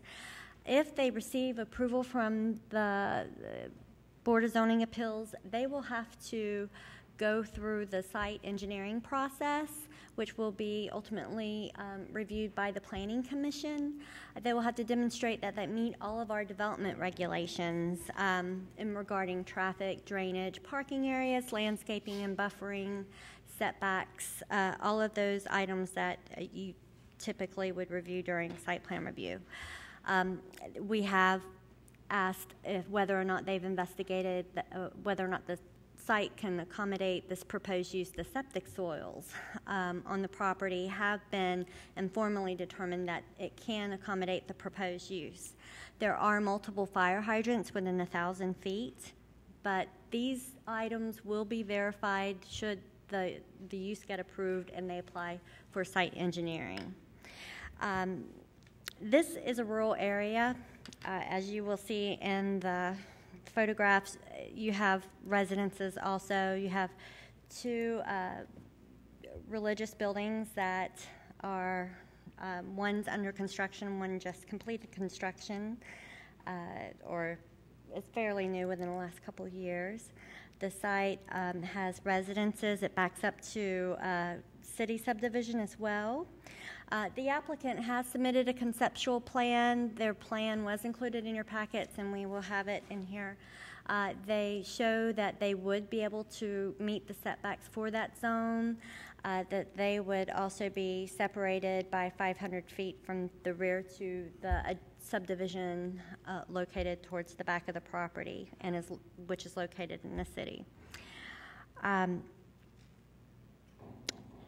Staff is concerned about the look of the structure. We have recommended, if the board decides to approve the application, that the applicant supply elevations showing that the structures will appear residential in nature, so it will be compatible with this area. However, the applicant was able to supply us with an elevation of the proposed administrative facility / residence, and we will, after going through this neighborhood and showing you, this is the conceptual plan. We've zoomed in just so you can see that the residence administrative building will be located towards the front. They are showing approximately 100 feet off of Vills Road as a front setback. Parking is tentatively located between the office and the 2 dorm buildings. And the applicant supplies elevation of the first building that you will see that will be most prominent on Vills Road. If the board incorporates this condition, the condition also states that the Planning Commission, when it does review the site engineering plans, if it makes it that far, would have the final say as to whether or not the structures are residential in nature as far as their appearance. And staff has received many calls on this particular request, mostly informational. However, we have received several people have indicated that they are opposed to the request, finding that it's not compatible with the residential area. Pardon? Oh, and we did receive a petition that was passed out prior to the meeting. And we looked at all the addresses. There were several home sites that were nearby that would be directly affected, and then some addresses that were scattered throughout the city. But we looked at the addresses, and then we passed it out so you could consider that as well. Thank you. Do we have anyone here representing the center?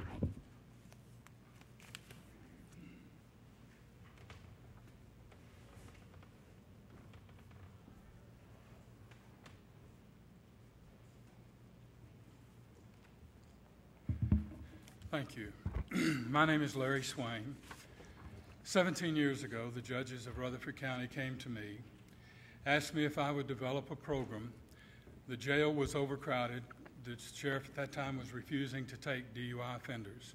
In fact, some DUI offenders had gone as much as 3 years after conviction without being able to get their license back or serve their 24 hours. They asked me to put together a program that would allow people to, in a very timely manner, serve their 48 hours, 7 days, whatever the conviction was, and to be able to get on with their lives. I put that together, the proposal. We used the site in Smyrna, which is located in a very dense residential area. We were able to get letters at the beginning of it from every neighbor saying that they would not oppose it. Took it, and we were able to get our approval.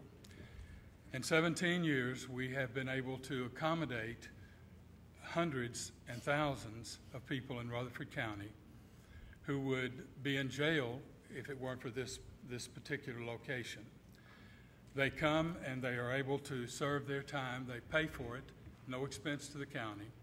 They pay for it themselves, and as a result of that, lighten the load on the jail and are able to serve their time very timely. The judges require that we have them serve it within a 30-day period from the time of conviction. Now, when we began, we got approval from every judge in the county, from the district attorney, from the sheriff. We got approval from the county commission, took it before the county commission. County commission approved it. And we met all of the criteria, regulations, and rules of the county. Most people think that when people come to a center like this, that they're all alcoholics or drunks. The reality is that 1/3 of the people who come to this center were not drinking or drugging at all. We have what is called the implied consent law in Tennessee, that if you refuse the test, then it is an automatic conviction of first offense DUI. Secondly, we find that there are about 1/3 of the people who come to our center who are taking prescription medication. And most of them didn't even know that prescription medication, certain prescription medications, would get you a DUI in Rutherford County.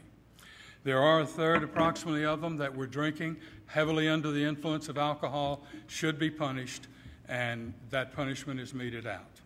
We do not make the decisions as to who comes to this center. The judges of Rutherford County, based on criteria of the cooperation of the person with the police officer at the time, their past record, no felons are allowed to come to this center. DUI is the lowest level misdemeanor in our category. So these people have a low-level misdemeanor offense. We have more than adequate staff to be able to accommodate them, to supervise them, to be able to help them. During the time that we have been there, our neighbors have been cooperative. I have letters tonight from every one of the neighbors that our property adjoins their property. And those neighbors have stated, and you're welcome to have them and read them, that they heartily recommend it, that we've never been a problem, that there's never been a noise issue or any kind of issue that would cause the neighbors surrounding us any kind of problem. The center is one that requires people to come in, and the majority of the people who come for 48 hours. They come in on a Friday evening, about 3 o'clock. They do their 48 hours. During that 48-hour stay, they have 12 hours of class. So of the 48 hours, 12 hours is confinement in a class. And they leave Sunday afternoon and they're on their way. Now, we do have people who stay longer.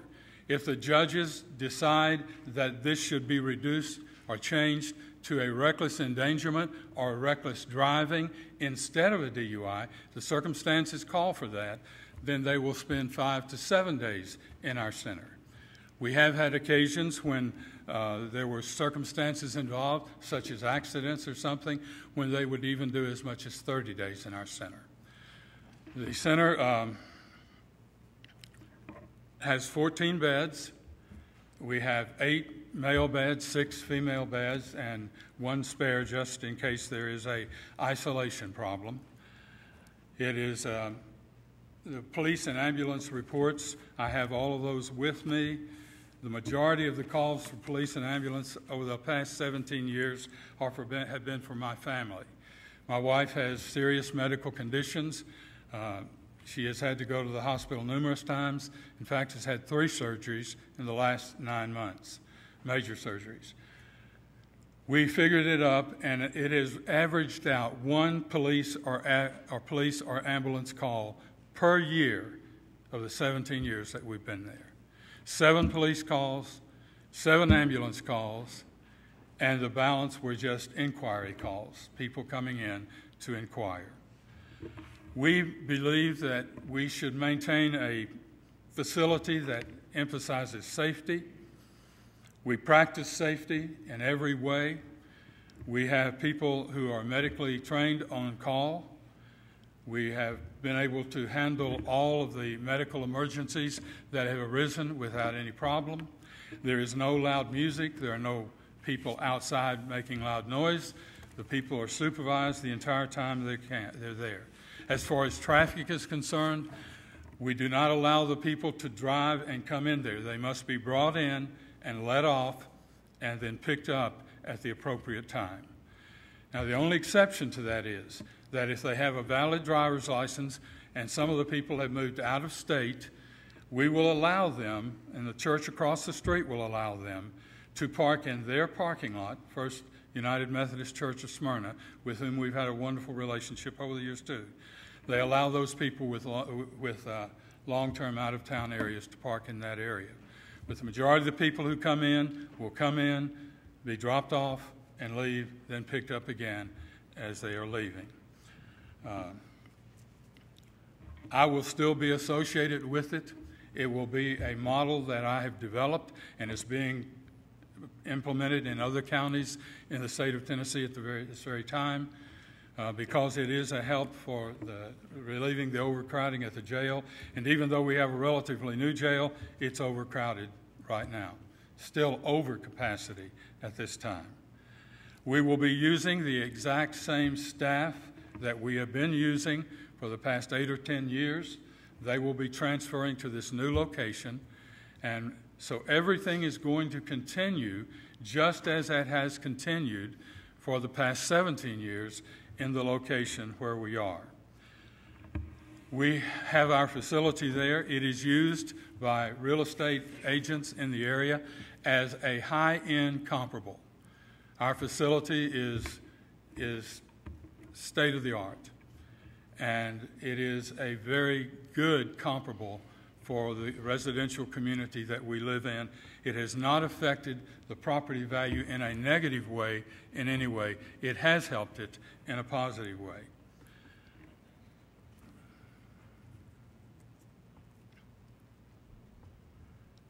I'm going to read the letters from my neighbors. They're very, very brief, but I want you to see. We got letters, and these people went out on faith and saying, we're going to allow you to come in. They wrote these 17 years ago. These neighbors, many of them still with us, and these are the letters that they have written concerning it. And by the way, this is a very tight group. We have 5 acres out there. We have less than 1.5 acres in our present location. Houses are 100 feet. We are as close as 100 feet to the next neighbor. So because of that, you can see we are in close proximity. Were there any problems, these problems would be noted. I start out with Leland Hanna. My family has owned the property at 350 Sam Davis Road next to Dr. Swaim at 330 since 1945. I have personally lived there since 2002. In the years that Dr. Swaim has had his business at 330 Sam Davis Road, I have not once had any reason to complain of noise or any other problems. Dr. Swaim and his business have been good neighbors throughout the years. This next is to whom it may concern. I'm a family therapist in private practice. My yard adjoins Dr. Swaim's facility. It has been a privilege to work alongside his practice. In the 4 years that I've been there, there's never been any kind of intrusion, inappropriate behavior, or complaints based on the presence of his clients or those people who are in his center. It rather has served as a safety, security for my practice and the other neighbors. They are being very watchful of our property throughout the day. And I know that I don't know all of the mental health people in Rutherford County, but I do know that Dr. Swaim's facility has the highest possible standards and that he is a model of calm and integrity to the mental health profession, and to our county, he is a blessing. I have another one from Chris and Shannon Helton. We have lived at 101 Oak Street for 11 years. The Swaim Center backs up to our property. We lived here for many years before we even knew it was there. In the 11 years, we have not had one incident. We have had one incident that was a misunderstanding over some cut firewood on our property.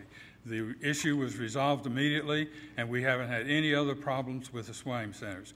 We never hear loud noise or commotion from them. You would not even know the Swaim Center is there. The incident there about the wood, trees blew down in a storm. We cut them all up. They stacked their wood on their property line. I stacked our wood on our property line, and when we went to get it, a few pieces of the wood was taken.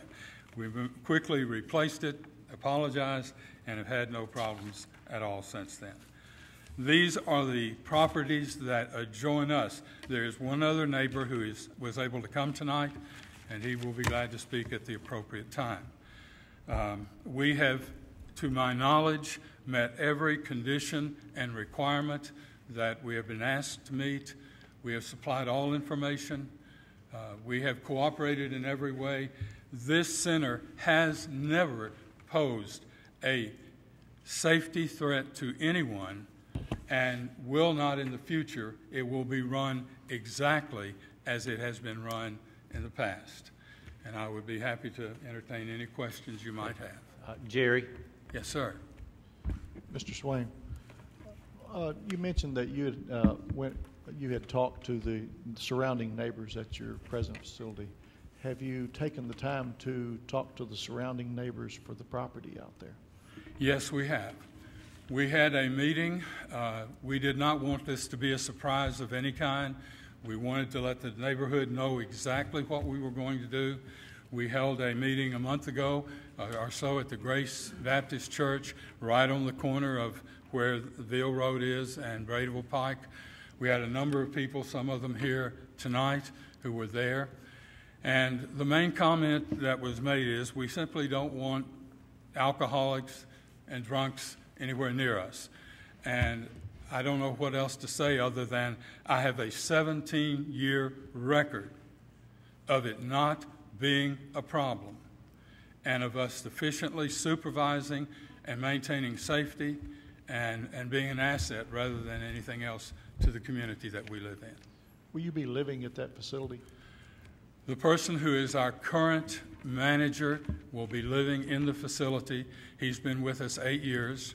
He knows all there is to know about the program. And we, if anything, we err on the side of caution. Even if the judges order someone to come to us, we find out something later about them that might pose a problem. The judges have always allowed us to come to them and say, look, we don't think this person's appropriate here, and they have rescinded it. Thank you.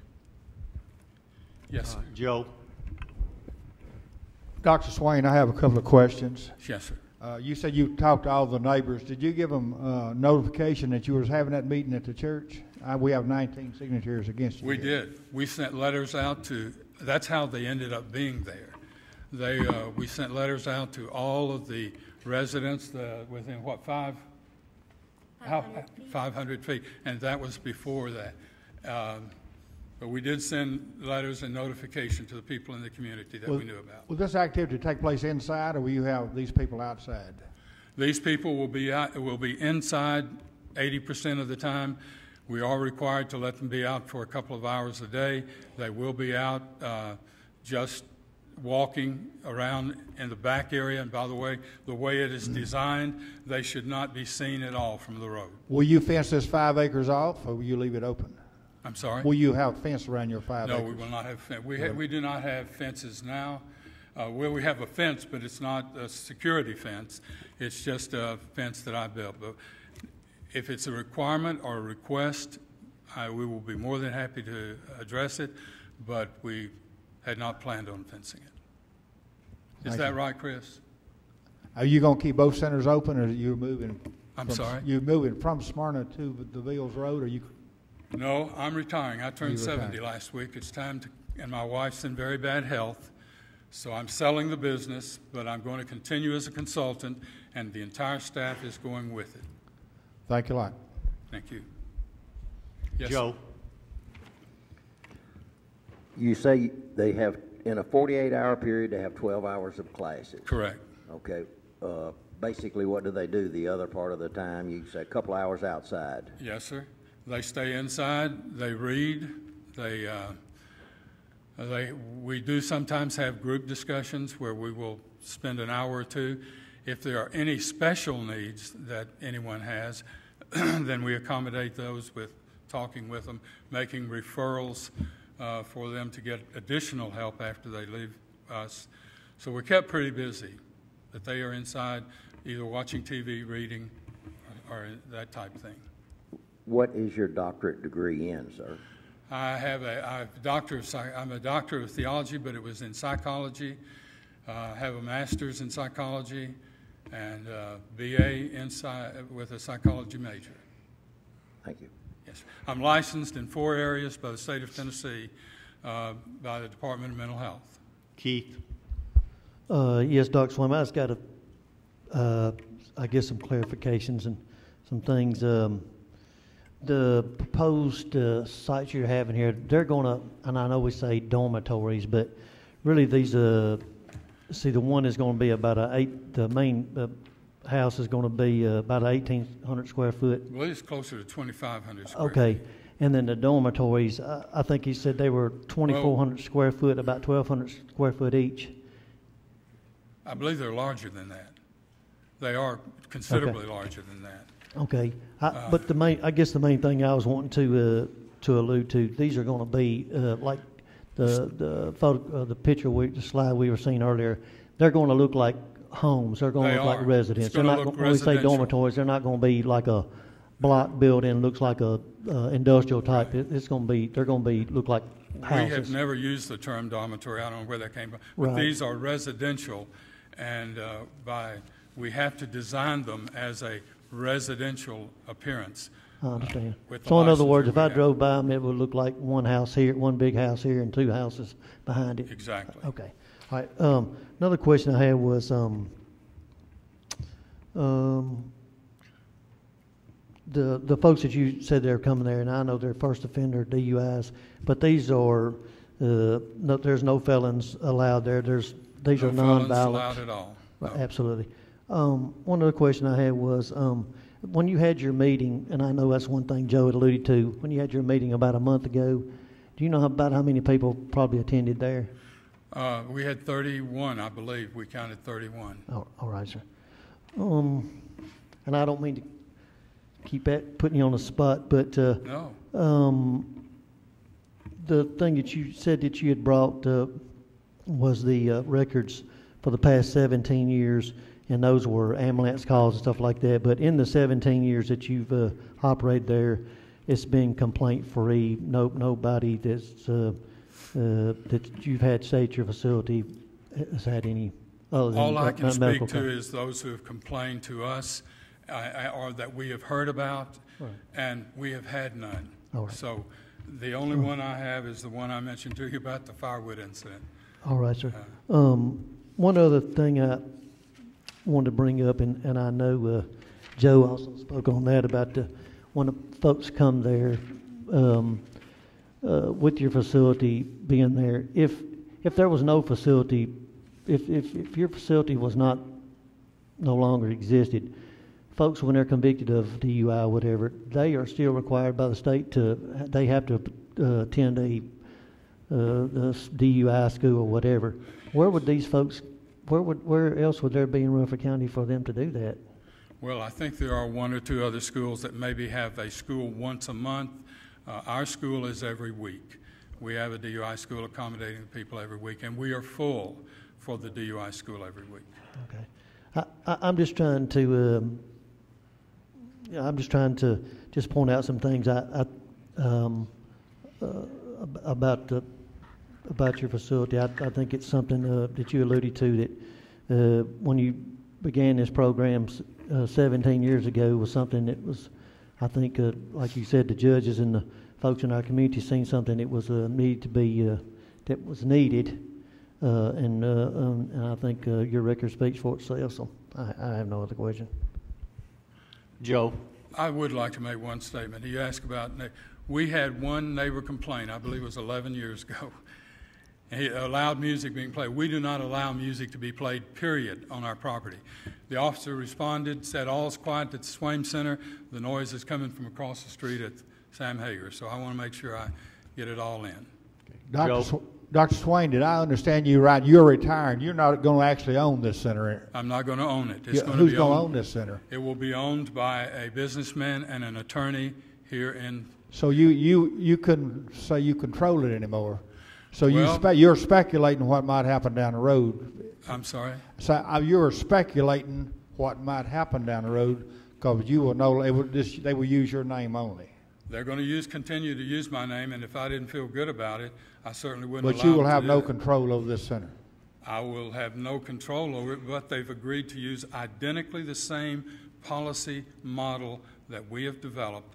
The same people are going to be administering it, with the exception of me, and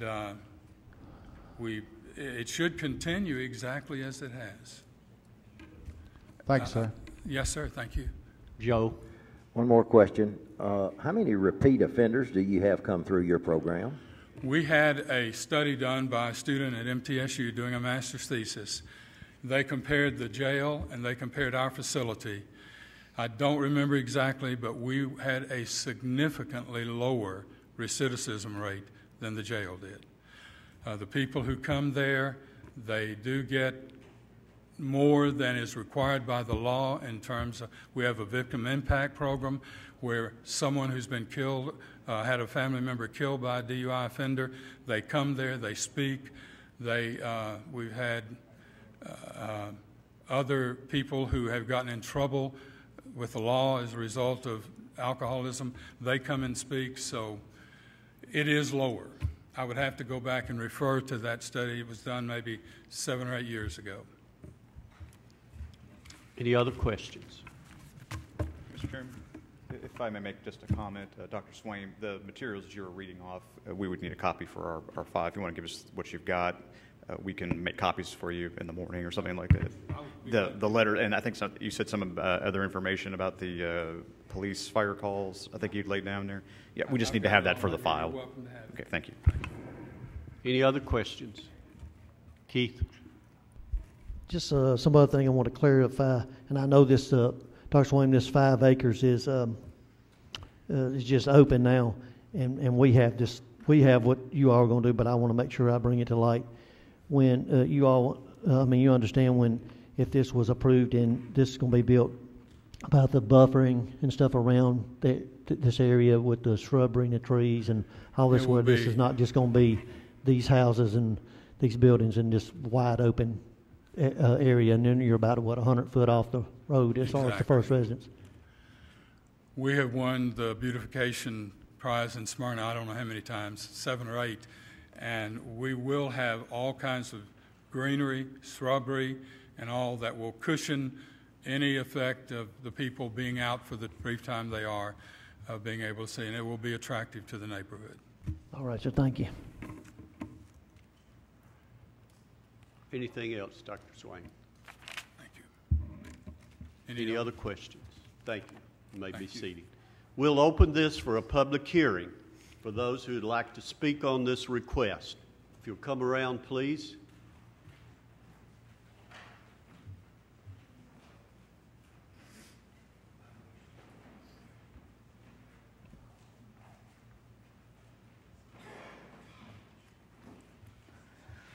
My name is Brian Gregory.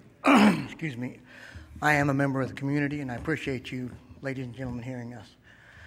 I have nothing against Mr. Swaim or a sinner, but the fact is, this is a criminal detention center, folks, and they want to put it in the middle of a residential area. You can dress it up, you can make it look nice, you can make it look like residences. I'm not saying it's not useful to the county. I'm not saying it doesn't serve a good purpose. But I am saying, hey, if you want to build a criminal detention center, let's put it somewhere other than in the middle of a community area where there are children and women and men. We've lived there. I've lived there personally for 12 years. When I moved in there and bought my property and invested my time and money into mine, I wanted to move into a residential area. And lately, you all know the big fight we've been having with all the rest of the stuff that's been going on out there. That's not what's going on here. I realize that. But it's just one more addition to the problems we're having in the area. And we ask for you people to actually protect us, as you said you would. Mr. Swaim said that only 1/3 of the people were actually drunks or alcoholics, if you want to say. Okay, he said another 1/3 of the people were actually arrested on pharmaceutical charges for prescribed medicines. You know what? Every bottle I've ever bought from a pharmacy had a big label right across it. It said, do not drive, do not use equipment. This may make you drowsy, may make you problem. You can read a bottle. The other 1/3, he said, were people who refused to take a breathalyzer. So these are people who simply did not want to cooperate with the law. It's not the people we want in our community. This isn't what we want in our community. We're a nice residential community. We get along with each other. We have no problems. If Mr. Swaim wants to get out, I understand that. If he wants to retire, I understand that. If these gentlemen want to take that business over, I understand that. But let's put it into a commercialized area Put it in somewhere where it will be more fitting than in the middle of a residential zone. I ask you to vote against this today for the people of this community. Thank you. Thank you.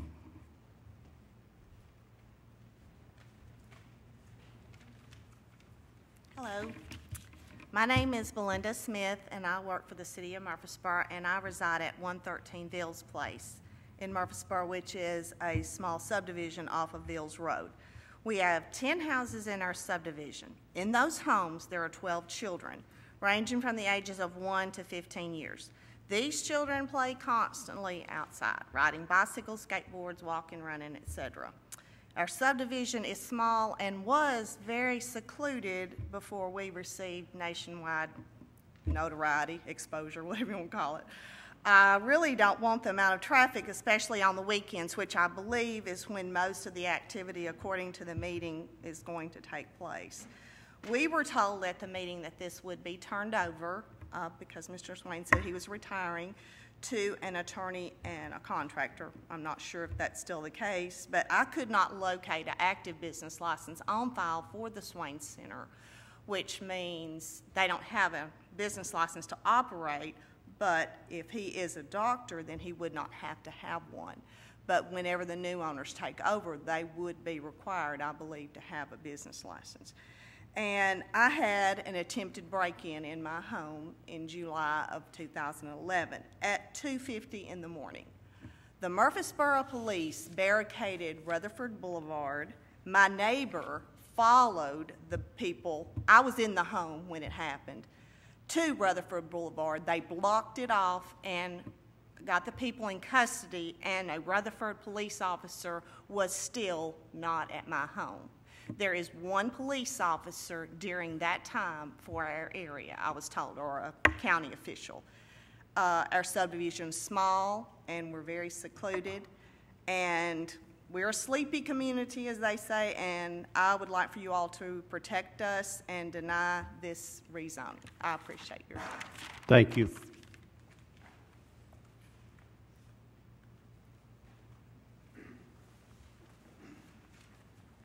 Hello, my name is Eric Statz. I'm coming on as behalf of a citizen that lives in the city portion behind it.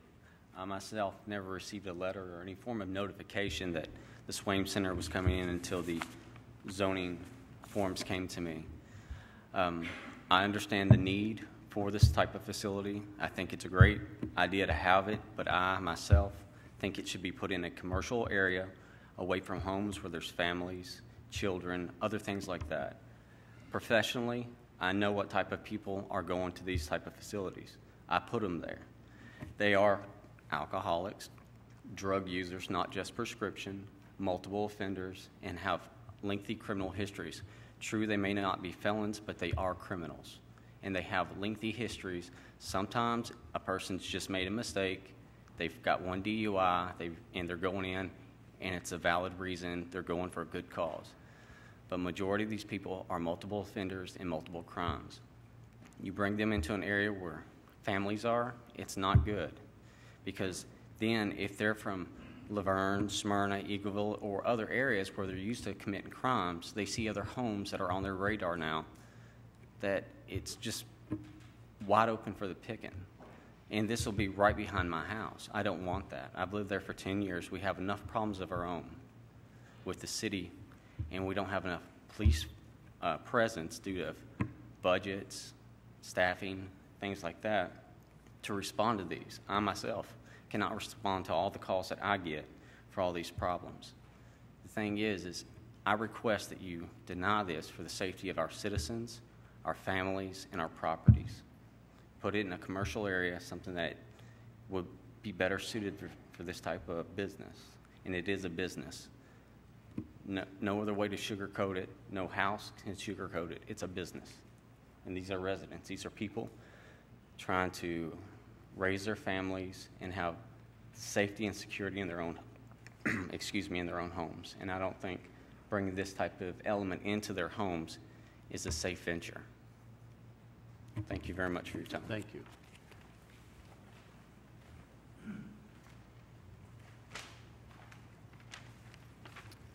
Yes, thank you. My name is Terry Williams. I live at 350 Sam Davis Road with Mr. Hanna, the gentleman that he read the letter earlier. I've known Mr. Hanna since 2006. I have lived at the residence since 2008. In the time that we've been there, we, of course, are right next door to Dr. Swain. I can see into his den, he can see into ours. So if there was a disturbance of any kind, we would be aware of it. We've never had any problems whatsoever. They are good neighbors. They're very professional in how they handle those that are at the facility. We see them coming in and out of their residence. We can actually are close enough to even hear some conversation if we wanted to sit on our patio and listen. But the fact is that, you know, sometimes we have the judgment that these are drunk at the time. They're not. They're going through a sentence. It's an alternative sentence for them. It's a rehabilitation. And in regard, I'm very thankful to be here and speaking in favor of Dr. Swain and what he has. I have had past experience as a chaplain, assistant chaplain for one of the major state prisons here in Tennessee, and it was over a 2-year period, and I'm thankful that there is an alternative program because these people know their sentence. We've never felt threatened in any way. Thank you. Thank you.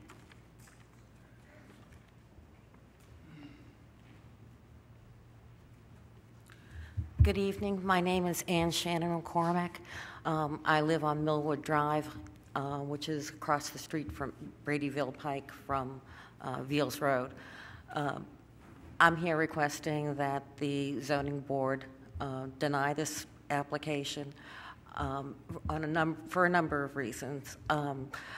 First and foremost, everyone that I spoke to walking away from that community meeting was not saying they're just drunks and alcoholics. That's not what was being said. We were all praising what a wonderful program we thought that Dr. Swain had in place. We absolutely agree that that type of program needs to be within our county in some jurisdiction or in some location. And I'm thankful that it's been modeled for other areas of Tennessee. I think that that's something that Dr. Swain should be proud of it and that the judges should be proud of as well. What it doesn't belong is in our community such as it is now. These are single-family homes. They're not, that are located in small developments. The reason my family moved into our current house is because when it came down to the two houses that we liked the fact that Millwood Drive, we had cows as our next door neighbors. Well, that's not true anymore. And frankly, if we knew now if we knew then what we have now, we never would have bought. Additionally, I understand that Dr. Swain wants to retire. He's more than entitled, and I wish him nothing but good luck and long life, and for your wife as well. But the reality is that he's no longer has any real capacity in that operation. He is a consultant. We don't know how many hours a week, month, a year that consulting is. It's disingenuous for Dr. Swain to get up here and address the zoning board when he will have no say in that facility anymore. Why are the new owners not up here? Why are they not touting their years of experience, their commitment to the community? All we ever hear is, well, it's an attorney and a businessman who puts deals together. That doesn't make anyone feel safe. That gives us less security. Then you can imagine, who are these people? We know what the reason behind the businessman and the attorney wanting to take over this business. It's money. They pay, each person pays $350 to come there. $350 times 40 people a weekend is not a small pocket change. So let's admit it for what it is. It is a business, a highly profitable business. There are many other avenues for this to be taken, other locations and nonprofits that may have a higher calling than the almighty dollar to operate this kind of facility. Therefore, I request that you deny this application. Thank you.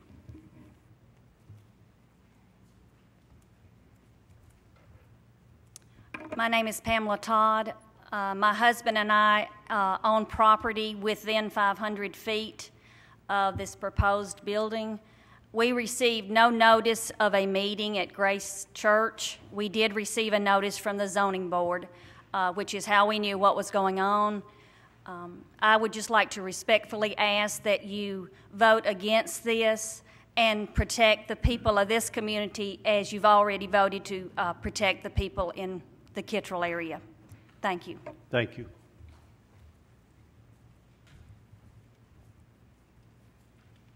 Mr. Chairman, thank you for letting us speak. And of course, I live in the city of Murfreesboro, but I'm very interested, and the county just spent quite a few $1,000s to plan our community and our countryside so that we could do more planning. I'm very concerned that this community out on Bills Road has already suffered enough, I feel like, in the last year for the right of use. I had called, and of course I've known Mr. Swain a long time. He may not remember me, but I met him many years ago when I was dealing with rabies control. In fact, we wanted to hire him, but we couldn't afford him at that time. So I have no doubt that he's run an excellent organization in Smyrna. I talked with your assistant, or he did, Joey McGuire, today, and asked him quite a few questions. And I didn't think, from talking to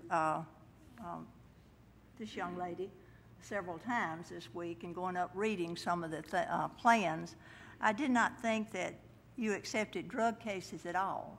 But Joey told me today that you did. If the judge determined that a drug case could come to your place, then they would come. And as I said, I don't live in that area, but I've met a lot of the people this past year. And if I had children, I certainly would not wish for it to be there. And I know there's, as you said, they maybe stay in. You have to let them out 20% of the time, I think, of your time. I just would not want children in that area. And from seeing the property, it does back up to one of the subdivisions that is in the city of Murfreesboro, right beside of Grace Baptist Church. And then there's the plans for the mosque, and then there's 10 acres of land, and then I believe you're 5 acres of land, or the two people that are buying it. And I think that is a danger for the families that live behind there that have children if we're going to have some drug cases there, because you can't keep them confined all the time unless you had a fence. The other thing I wanted to mention is that statistics shows that the largest investment that 90% of our citizens will ever make is their family home. And let's face it, unless we do enforce some more strict rural zoning in the county, the value of the property just keeps going down. And there are homes out there that's been for sale now for a year. I have seen them, because I've been in that area raising funds, and they cannot sell their property already. And if this goes there, even though you've done a great job, Mr. Swain, as the lady said before me, we don't know who the other two people are. We don't even know what their names are. And we know you have the 4 Tennessee license and degrees. And I don't know how many employees you have. Joey said today that he would be moving to the facility, but he didn't mention that you had any other employees, and I believe he did say that he taught the class on Saturday. So I would be very concerned if I were the citizens, and I am as a citizen of Rutherford County, that these other 2 people may or may not have the expertise that you have to operate such a facility. So I would, as not living out there, but I would still ask this committee to please not approve it. For the record, would you state your name, please?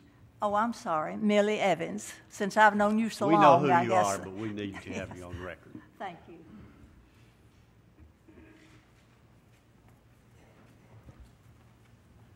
I'm Phil Lloyd of Vills Road.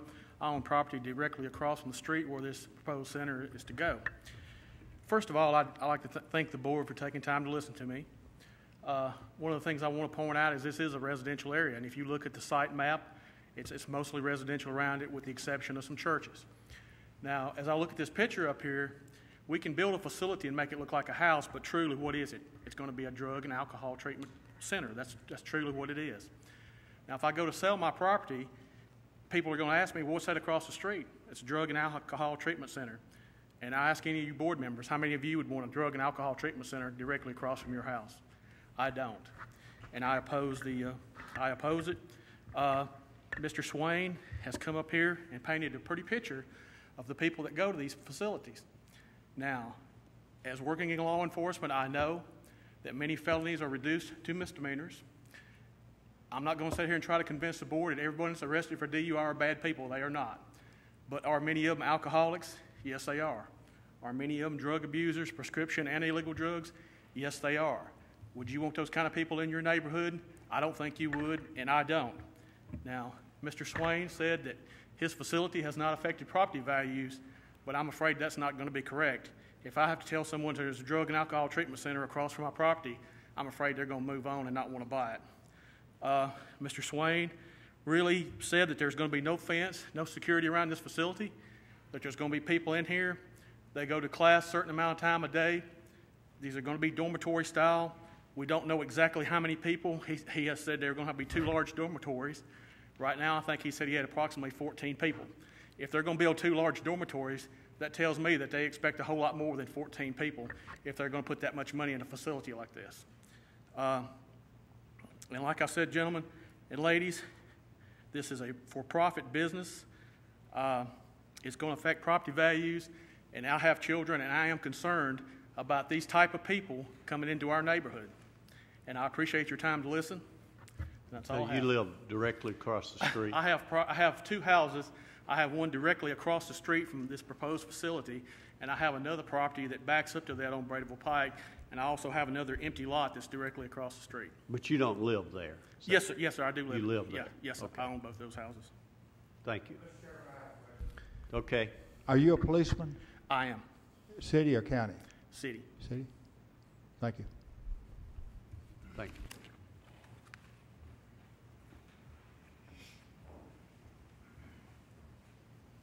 Hello, I'm Susan Coyner, and I live off of Vills Road on the Bradyville Pike area.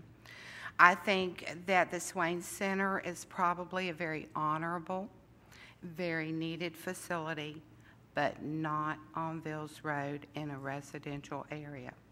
There are lots of commercial properties that are available. There are buildings already that are for sale. Everyone knows the economy. We're in a down economy, and there's lots of other options on the table. I think the residents on the Vills Road area have been traumatized enough by having a 53,000 square foot Islamic training facility approved for that area. We don't need a drug and rehab center. Thank you. Thank you.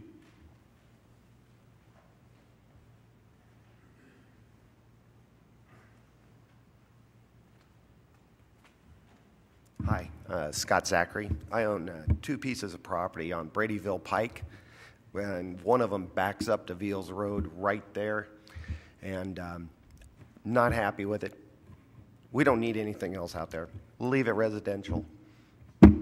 Everybody else has said everything that I thought of already. No, don't let them. Thank you.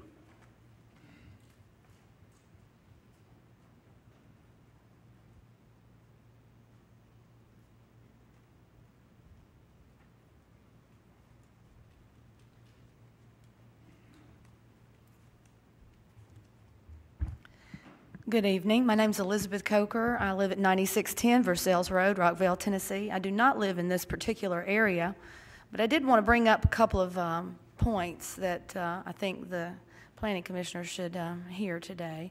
First of all, I just want to say this debate is wonderful. I think we should very carefully consider any property when you are taking a rural area that's zoned residential or agricultural and you've got a proposal for a commercial facility.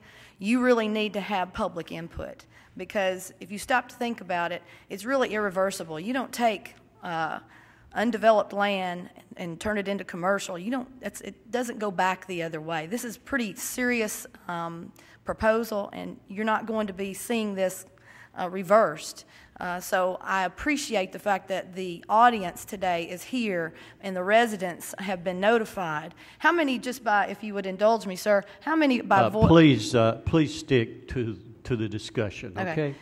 I just wondered if there was, how many people came for this particular. Yeah, but we're not here for that. Okay. Please stick with the agenda. Yes, sir. Yes, sir. Thank No you. problem. No problem. But I just want to make sure that it's really good to have debate about these types of issues when you have zoning involved. The concern that I have is the traffic on that road. It's a very narrow country road that we do not have any plans for development and improvement on at this point, is my understanding. We also don't have any septic, any sewer going out in that area as well. My largest concern, and I commend Dr. Swain, I actually had an opportunity to interview him for the newspaper. I'm a reporter. Excuse me. I'm a reporter, and I was asked to call him and talk to him about this for the newspaper. And at that time, he did very graciously say pretty much everything he said tonight. I don't have any problem with his facility or his credentials or what he's trying to plan, but just as everyone else has said here tonight, it seems that this is not an appropriate building for a residential area. The biggest concern that I have, and I'll cut to that chase, is that the traffic in that area is undetermined at this time. You have a facility, a proposed facility that is going in that we have never received complete traffic numbers on. We have had a traffic study by TDOT that says that we are not going to have a traffic light there. We still do not know the total number of cars that are going to be on the property right next door at the Islamic Center of Murfreesboro. The fire marshal informed me that the room capacity for a 10,000 square foot prayer room, which is the first phase of this facility that is next door, is going to have a room capacity of about 660. So out of that, you may have maybe 300 cars. The problem that I see is that Mr. Swain's facility has a drop-off every Friday afternoon at the same time that you have the largest number of Islamic individuals coming to the mosque. So on Friday afternoon, you're going to have approximately 300 cars, plus you're going to have Mr. Swain's drop-off all at the same time. I think this needs to be considered because you don't have a turn lane there, you don't have a traffic light, you don't have any improvements made, and you have no septic for that large number of people in that area as far as that development. And that was basically what I wanted to point out tonight. There was a large number that came here to speak, and again, I commend the fact that the public has been informed this time, and I thank you for the opportunity to speak. Thank you. Commissioner?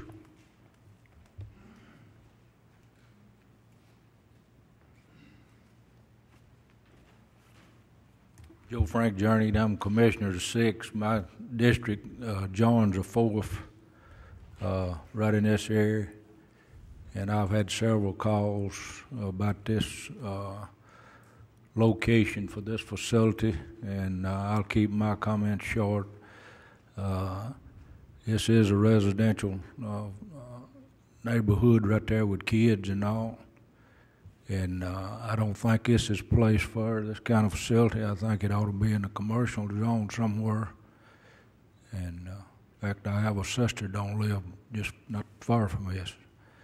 And I've had numerous calls against it, and I'd ask the board to deny this and let them look for the proper place to locate this facility. Thank you.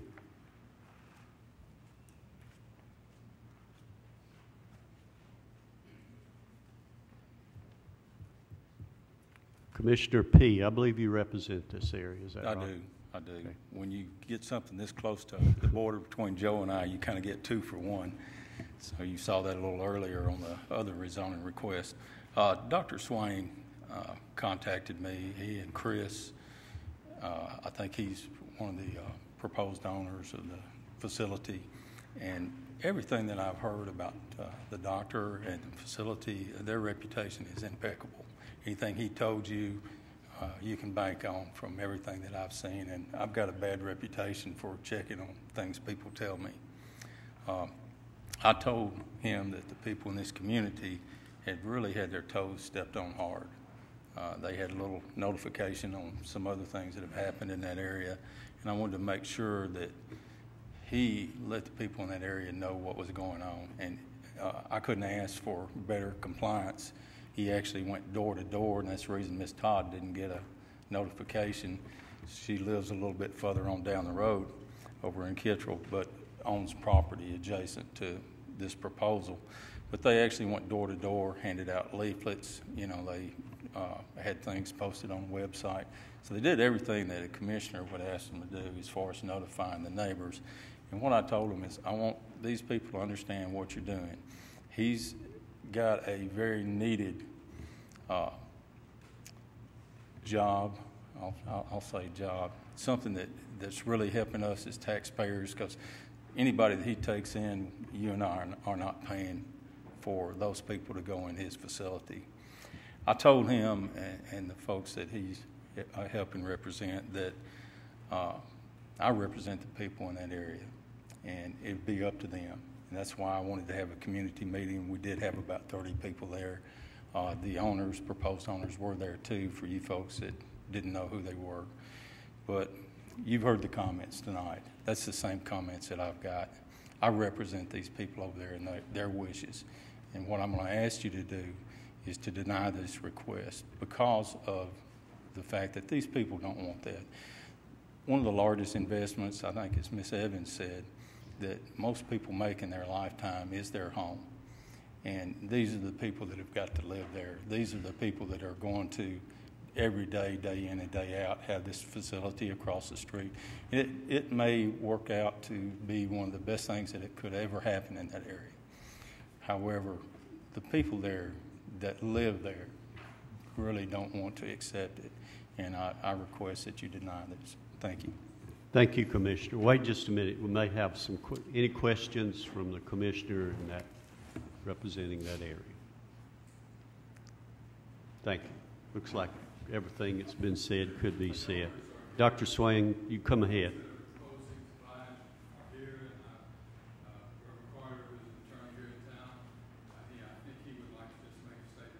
Okay. Sure, come on. We're still having the public hearing. Thank you. I appreciate all the comments that have been made, and I understand your concerns. I can only say that we stand on a record. We have a record. And that record is, as has been already pointed out, impeccable. There are 12 children living in the houses that surround us. There has never been a problem. We have never had an issue with burglaries, robberies, any kind of disturbances. We maintain a very strict program. I will continue to be involved in it. I will continue to be consulting. They have agreed that they are going to follow whatever instructions that we want to have. So we have done everything that is required by law. We have given you a program and a plan that is tested, true, tried, and I appreciate the opportunity and time to share. We still have the public hearing, Dr. Swain. Appreciate your comments. Hi, my name's Marlena Gregory, and I live in Millwood subdivision right across. And I just wanted to say this, that I know he has a record, but he like birthed that thing there. You know, he started it there in his home with those people there. And that doesn't mean that's the best place for it in a residential area just because it began there. The people that live there was probably supportive of his ministry, which we are too, but you can't expect people that've never lived by that and never been around that to just embrace it and say, hey, he's got a record and it's been good, so hey, bring him on in.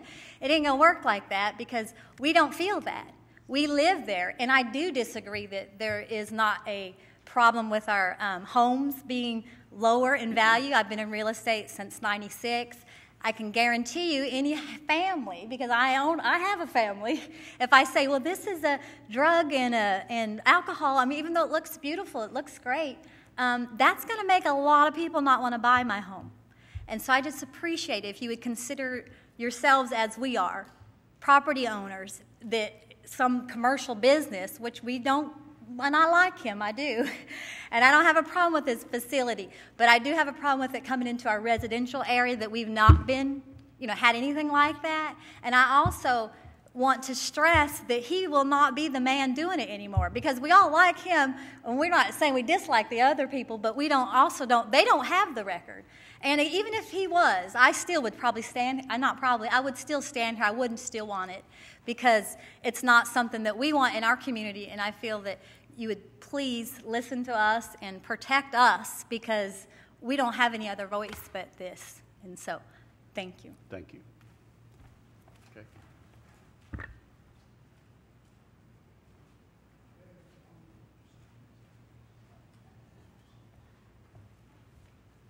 Board, Chairman, planners, County Attorney, I appreciate the opportunity to be able to speak to this group. My name is Bert McCarter. I'm an attorney here in town. I practiced here probably 11 years. I began with a firm called Dodson and McCarter with Guy Dodson Jr., Guy Dodson Sr. Mr. Sr. Was the DA here in this county for a number of years. Now I've got my own firm, McCarter, Catron, and East. I am one of the proposed owners of this location.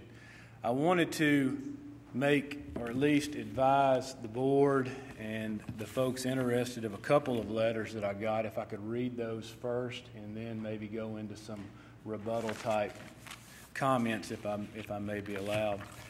The first letter was sent from Barry and Catherine Hudgens. My name is Catherine G. Hudgens. My husband Barry and I have resided at 2326 Nickajack Trail for approximately 8 years. We are small business owners, and additionally I run a small clinical research business in Nashville for a group of physicians. We bought in the area near Vills Road because we enjoyed the older neighborhood with larger lots and trees. We have spent the last several years investing approximately $30,000 in renovations on our own home and lot. As you can see, we have invested a substantial amount of money and effort in making our home comfortable and marketable. Therefore, it is very important what type of businesses located in our area is possible affecting our investment. As a small business owner and a homeowner in the Vills Road area, we believe that Mr. Taylor's request for a conditional use permit has merit, and we support the construction of the Alternative Sentencing Program facility. This facility may bring additional jobs to our area and will offer a much-needed service to our Murfreesboro-Rutherford County community. We see the location of this facility in our area as a low impact as regards to the structure, design, and traffic flow. Thank you for your time. Considering our support of Mr. Taylor's request, kind regards, Barry and Catherine Hudgens. That's the first letter I wanted to maybe make that part of the file. Thank you, sir. The second letter was sent to us on June the 6th of 2011 from a gentleman by the name of Terrence Lyons. Mr. Lyons lives in the Vills Place, our own Vills Place Road, which, if my memory serves me correctly, is the same road that Ms. Smith lives on that spoke here earlier. And I'll read his letter. This letter is to advise all parties involved with approving the conditional use permit for the Swaim Center. My name is Terrence Lyons, and I reside on 108 Vills Place in the Vills Place subdivision, which is on the other side of Vills Road from the property in question referenced by tax map 112 parcel 15.02. Although I'm unable to attend the meeting, I wanted it to be known that I personally am in favor of the Swaim Center being approved for the conditional use permit.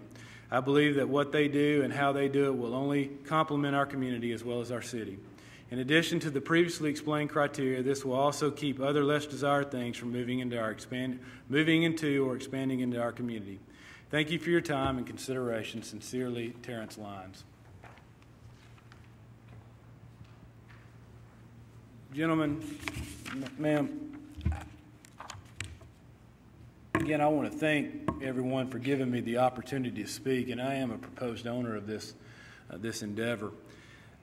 When I was preparing my thoughts and what I wanted to say to you folks about this, I referred to the letter that was sent to me that I assume that the board received as well, that kind of explained and guides me about what this process is about and how we should formulate our thoughts and comments. And the thing that I wanted to discuss with the board is that, as I understand it, if you apply for a conditional use permit, that is located, and the standards is located in Article 7, Section 7.2, which is titled Standards of General Applicability. If you look at those standards and you follow what was delineated in the letter A, B, C, D, E, and F, I would certainly propose to the board that what we have proposed and what the thoughts that Dr. Swaim have talked about and what we're going to come into this area if given the opportunity would fit within that conditional use permit. And that I wanted to talk to you guys a little bit about the facts of why we believe that we would fit within that conditional use permit. If you look at subsection A, proposed building or use will not have a substantial or undue adverse effect on the adjacent property. You know, there has been a considerable amount of argument from some of the fine folks here today that property values will go down, that they're concerned about how that's going to affect their property. You can tell by the drawing that we have submitted as our center location that you're going to see from the road. We wanted to give the community, we wanted to give that area, wanted our building to look as if it had been there before any residents. We wanted to make it look like it blends in well. We're striving to do that because we don't want property values to go down. We want to make it look as if it's been there for a long time. We had talked with our architect, and he had actually walked out to the property, walked through some of the various neighborhoods, and when he was constructing this drawing, he wanted to come up with something that was going to blend in well. When Chris and I, Chris Taylor, my partner, when we initially talked, we wanted to make it really nice. We wanted to make it really beautiful and wanted to brick it. In talking with him, he said, I don't know that you would want to brick it. Why don't you do something that's going to blend in very well? What I can tell the folks of the board, whatever you guys decide, whatever you guys suggest to us, Mr. Taylor and myself, we're going to follow that recommendation. We're going to follow that recommendation, and we're going to see that it gets done. We certainly wanted, under that subsection A, to put something on the table that would ensure the folks out here that are concerned that this is going to be a nice building. I would be concerned.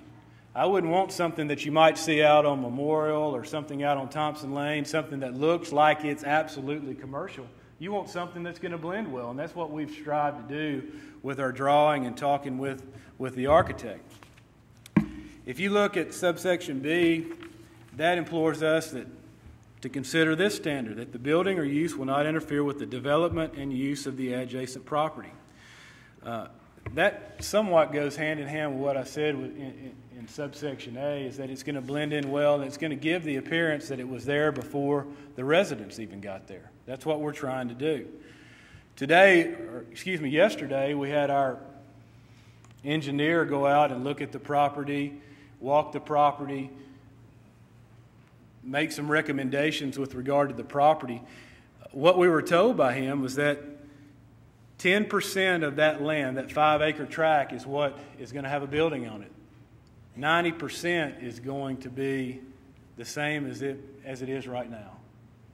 It's going to be the same. We're going to have a 600-foot barrier. There's going to be about 600 feet. I think it's actually 588. I don't want to speak wrong, but I think it's 588. I said 600. From the back, there's going to be a natural buffer of trees that are going to be back there. I don't know if you can see that from the picture. All the way down the right side of the property, if you're facing this 5-acre tract, on the right side of the property, there's going to be a long line of trees. We're going to be committed to keeping those trees there. We're going to try our best to keep it as it is right now, with buildings that blend in well. We're going to have the cabins, I guess it's the term dormitories has been used. It's really going to be almost like cabins or small residences, are going to be 240 feet from the front. You won't even see those. You're not even going to see these folks that are going to be there. So I want the board to keep that in mind. When I went out to the property today in preparation for my thoughts and what I wanted to say to the folks and the board and Mr. Chairman, I rode just past our property, just past Bill's place, and on the right-hand side of the road is a residence with a huge garage, a fence around it, less than 2,000 feet from our proposed area. Almost like it's an auto salvage, almost like it's a tow truck garage type. That's what's relatively close. I want the board to be mindful that less than 2,000 feet, that's there. So when we're talking about blending in well, when you look at the drawings that we've suggested and that we've put up, it's going to blend in very, very well with the existing community.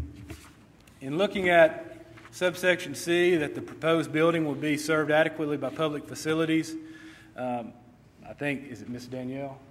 Ms. Danielle spoke earlier about, we had some testing done out there, soil testing. We had the soil group go out. We've had Hudson Steel go out. It is suggested by those experts, those people that do that routinely, that the site contains adequate soils and water service as well as multiple fire hydrants within a close proximity to take care of that. When you look at subsection D, that the building will not result in the destruction of, loss of, damage to natural, scenic, or historically important landmarks and things of that nature, I'm not aware of any natural, scenic, or historically important landmarks on the property. What I am aware of are the nice trees that are out there. And I spoke briefly earlier about our desires, our wants to keep those trees on the back as a buffer and keep those trees along the side to shield anything, to keep it in its existing way. When you consider subsection E, that the building used complies with additional standards imposed by the board, it was suggested that it would be a brick, that we should do brick. I don't know who made that suggestion. Part of the staff made that suggestion. Our architect suggested hardy. What I can tell you is whether it's hardy, we're not committed to either one of those things. What we're committed to do is to follow the recommendations of the board and any order or action that you guys were to place on us in approving this. We're more than amenable to doing what it takes to get this through there, to put this facility out in this location. We're willing to work with the various groups. I would hope that the community could tell that. You know, when I was younger, as a young man, my mother always told me that your actions speak louder than your words.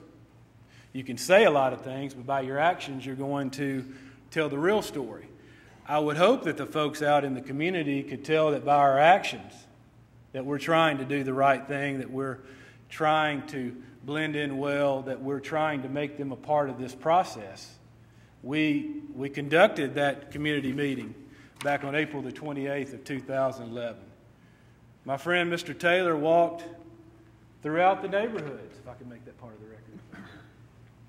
Walked through the neighborhoods, putting these in mailboxes. We wanted as many people to be at this meeting as we could possibly get. We would have liked 75 to 100.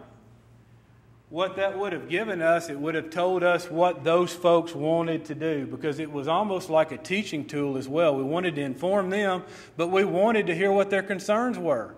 So we, as good neighbors, what we want to be as good neighbors, can take the necessary steps to alleviate those concerns, at least to the best of our ability. Dr. Swaim has spoke. He's 17 years without incident. I don't think anyone's going to dispute that. This is in a residential area. I mean, that's a fact. It's a fact that he's going to stay on with us and consult with us on a weekly basis. He's going to do that. If you've got any questions about that, you can ask him about that. We wanted to be a good neighbor by getting them involved. We wanted to get off on the right foot, not the wrong foot. That's the type of neighbor that we're going to be. This facility saves taxpayers money. It's a fact. But most importantly, and what I would hope would resonate with the folks here and the board, is that this is a facility, ladies and gentlemen, that the judges approve, the judges in our county approve, the district attorney general. Back years ago, when Guy Dotson Sr. was the general, and I think Dr. Swaim will tell you that's the reason it's called the Swaim Center, because he got up in court and said, we're going to send these folks out to that center, that Swaim Center. That's how it got its name. It was approved by his administration. The following administration with General Weitzel, we've routinely sent people out there. That's where the proof is. Without incident, 17 years. I would respectfully ask the board, chairman, planners, to approve our request for a conditional use permit. Thank you. Counselor, I have Yes, sir. a couple of questions. Sure. To go over with. Will you be facilitating the ownership with the other groups? Or are you the sole owner of this? Mr. Taylor and myself will be the sole owners of this. Okay, so you two. So now, will you have time to manage this as you have a legal business as well? You know, you're one of the owners. You're still, if this was approved, you're still going to have to be very much involved in Absolutely. that. Have you thought about that? Yes, sir. I don't want a long explanation. Just yes or no. Yes. Okay. I'm turning the tables on you now. I've been cross-examined before. Okay, and I would like for you to give me a kind of a brief answer to this, since Sure. you use the restrictions and the codes that we're talking about here. This is a residential 10 zone, and you're talking about building dormitories in a residential zone, which may or may not, or the people out there don't feel that that's compatible with what the zoning is of that. How do you perceive that? Well, and I would like to state to you, with all due respect, calling it a dormitory. Well, I'm using what you all have in here. I would respectfully suggest it's going to be a residence, and the residence is going to blend in with the community as a whole. It's going to look as if it's been there. It's going to look as if it was there before the residents over on Bill's Place were. It's going to have the appearance that it was there before they moved out that way. So I think it's going to blend in very well. You're not even going to know that these folks are going to be there. I mean, I don't know if we could put the big residence back up there, but that residence is going to be the focal point, and the two cabins and/or residences are going to be directly behind it. You're not going to be able to see them, nor will you be able to see the folks that are going to be attending this facility. And one of the concerns that one of the nice ladies had stated is that, you know, on the weekend we're concerned about that. Well, as Dr. Swaim stated, there are 12 children where he's at. You're not even, at our proposed facility, you're not even going to see those folks. They're not going to be out and about where anyone can see them. So I wanted to share. I don't disagree with you and what you're saying. I think a lot of folks here don't disagree with it either. But the thing I'm concerned about, when the county commission and the state gives us this restricted zoning, you know, what are we going to do? Are we going to introduce something else? And maybe this was a misnomer that you all used when you put dormitories in there. I like the better of being residential. And one other part about this, if it is approved by the board, you all realize that we're not making a zoning change out there. And it does give the people that live there a lot of protection by going through the BZA. And I'm not sure everybody understands that. I know some of these commissioners do. If something occurs, you put a lot of money in this, you could lose your ability to have that facility there, that this board has an authority to that. And I'm not telling you anything that you probably don't always, that you don't already know, because we're somewhat of a quasi or quasi-judicial body. It's not just a committee. This is a very legal body which would have the power, if something went wrong, if these folks really felt like it would, it could be rejected at a later date. fully understand that. Fully understand. Being a lawyer, I'm sure you do. Fully do understand that, and that's one of the things I spoke about earlier, is that we wanted to get off on the right foot. Commissioner P spoke about it. We wanted to get out there and we wanted to figure out what the concerns were on the front end, so we could go ahead and start taking some sort of proactive measure to alleviate those concerns. I mean, proof's in the pudding, and that's what we're trying to do. We're not coming into this type of situation where we're just not going to inform anybody. We're just going to try to slip in there. If there's a way we can make it better, we're going to listen. We're going to listen to the board. If the board has recommendations, we're going to follow those recommendations, because we could lose an investment. It's as simple as that. Okay. I just want to point a couple of things out about that. I wanted the neighbors to also hear my comments about that as well. I have a couple of questions, Mr. Chairman. Mr. Picard, you said you're one of the owners here, and I think Mr. Taylor.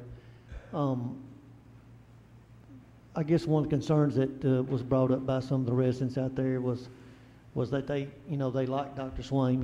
He was the facilitator. He created this center, but they're saying he's no longer going to be there. Of course, I know he's going to be consulting with y'all, sure. But also at the main residence there is going to be someone that's going to be your manager or whatever.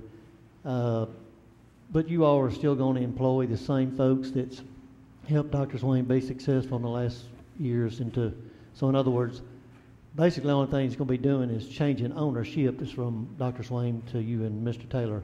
But you are still going to use the same employees that's helped make this facility, I guess, be successful what it is, and have 17 years of no problems and this, that, and the other. Because I know that seemed like that's been a main concern of some of the comments from the residents. So if you could speak to that.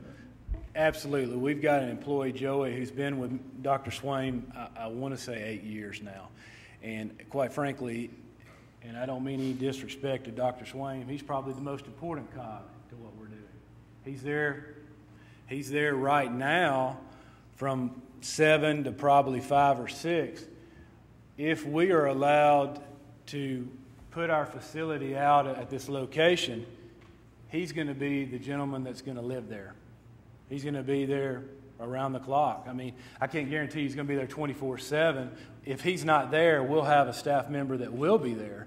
But I think that's going to be a different aspect of this that should be comforting to the folks, is that the most important, the most tried and trusted employee that Dr. Swaim has is going to be coming over with us, and he's going to actually live at the residence. He's going to live in that residence. Any other questions? Jerry?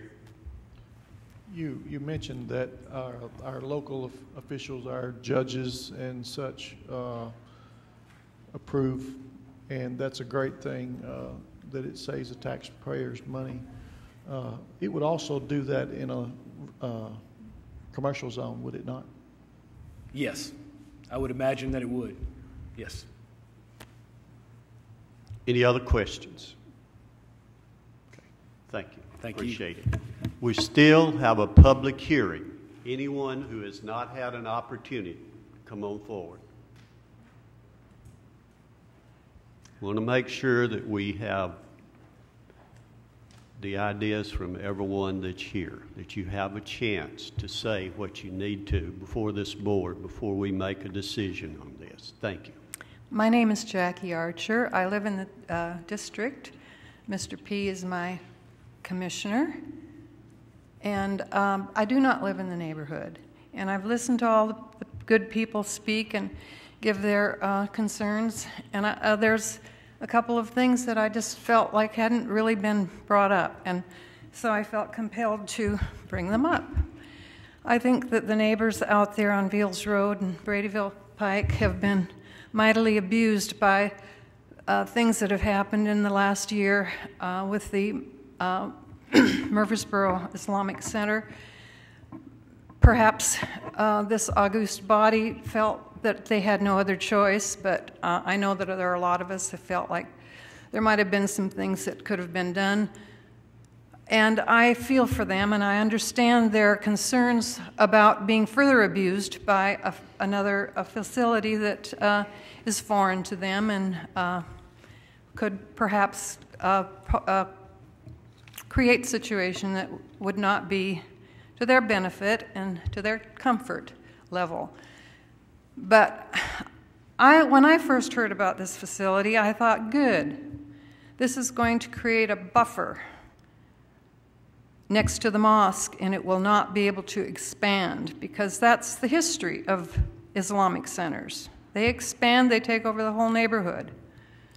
Ma'am, I'm going to go on. Please don't stop me. Listen to me. And what I'm going to cut you off. suggest is that perhaps, and I'm not sure that it's even possible under the law because I'm not a legal person, but if there was any way to put in a caveat in the contract with these people that want to build this facility to make sure it doesn't end up going on. For a second? Would you Yes. stop and listen? Yes.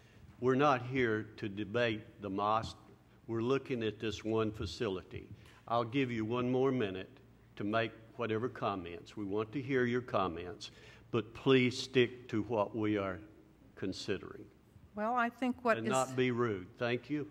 Okay, I'm sorry, sir, if I Yes, appeared rude. Yes, ma'am, you are.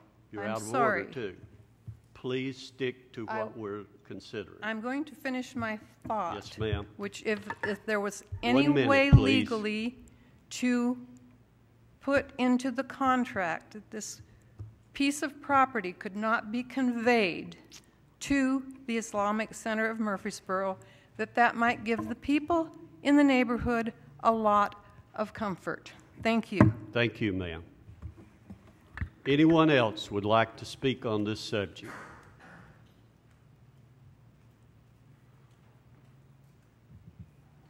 Thank you so much for the good comments that we've had from everyone, and I hope that you felt like at least we have listened to what you have to say about this center that is being proposed there.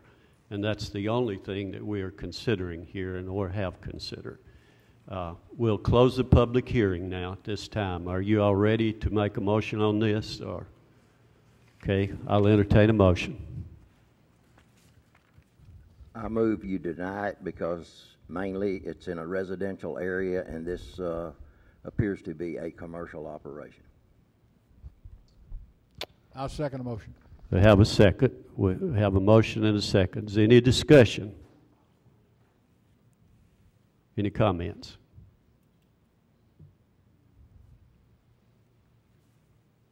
Call the roll, please. Keith Bratcher. No. Yes. I think I voted wrong. Joe Crowell. I voted denied. I vote yes. You voted for the. You voted for the motion to deny, so you voted yes. Yes.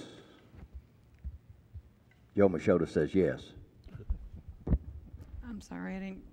Is it Mr. Bratcher? You're a no. I voted no. Okay, and Mr. Crowell, you're a yes. Mr. Crowell voted yes. Jerry Machota Sartain. voted yes. Yes to deny. And the chair votes no. It is denied. Next item we have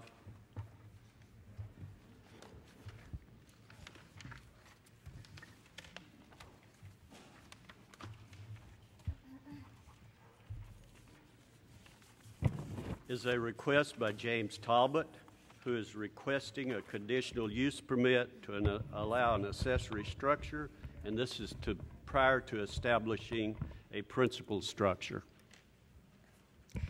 Application 2011-38, filed by James Talbot, involves a property located at 213 McCagg Road. It's a 1.91 acre site. The applicant wishes to receive conditional use permit approval to allow the establishment of an accessory structure to be used for personal storage prior to the establishment of a principal structure in the R15 zone. This is the property in question. It is vacant at this time. However, the applicant owns the adjacent lot located at 243 Flag Court, and that is the place of their residence. They actually have a garden on this particular property, and he wishes to build an accessory structure located on this property for personal storage of tractors and equipment. The applicant does have frontage on McCagg Road. However, he states he will never have a driveway going through that. This property here and this property have a shared driveway that actually crosses this, and the applicant will access the lot through his property on Flag Court. He is limited to 1,800 square feet, and that is exactly what he's proposing, a 1,800 square foot detached accessory structure, being that it's 1.91 acres. And staff finds that the application meets the criteria for conditional use approval, provided that it continually comply with those provisions found in Section 1304E3, which discusses accessory structures that are erected prior to the principal. And I'll just show some photos of the area. This is a residential area, surrounding properties, and this is actually taken from McCagg Road, looking back towards the property. This is the actual site itself, and you can see the garden, and then the applicant's house is located right here. And properties across the street. We posted a sign on the property, and we received calls from persons concerned about the placement of the sign because it was slightly misleading, being placed on McCagg Road. However, no one voiced any opposition to Mr. Talbot's request. And that concludes our presentation.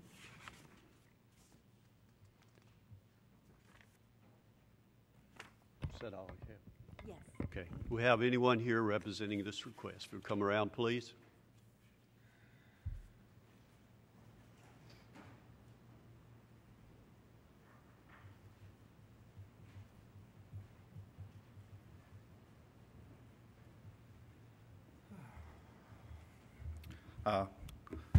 Hi, I'm James Talbot. I'm the owner of 243. Basically, the way it's been explained to me, the only reason we had to go through this is because we don't actually own both the lots. Had this been just one big lot, we would be able to put this in because it meets the 1,800 square feet. But because there's no house or any principal pre-existing structure, we got to go through the appeals process. But just so you know, the house that abuts mine is 244, is my father-in-law. So we basically just have a big garden. He does a lot of volunteer work, so we need a place to put some tractors and a trailer. Have no intention ever using this as a business or using that right-of-way in any kind of way. This is just a place for us to store additional equipment. Any questions from the board? Thank you. We'll open this for a public hearing for anyone who'd like to speak on this request.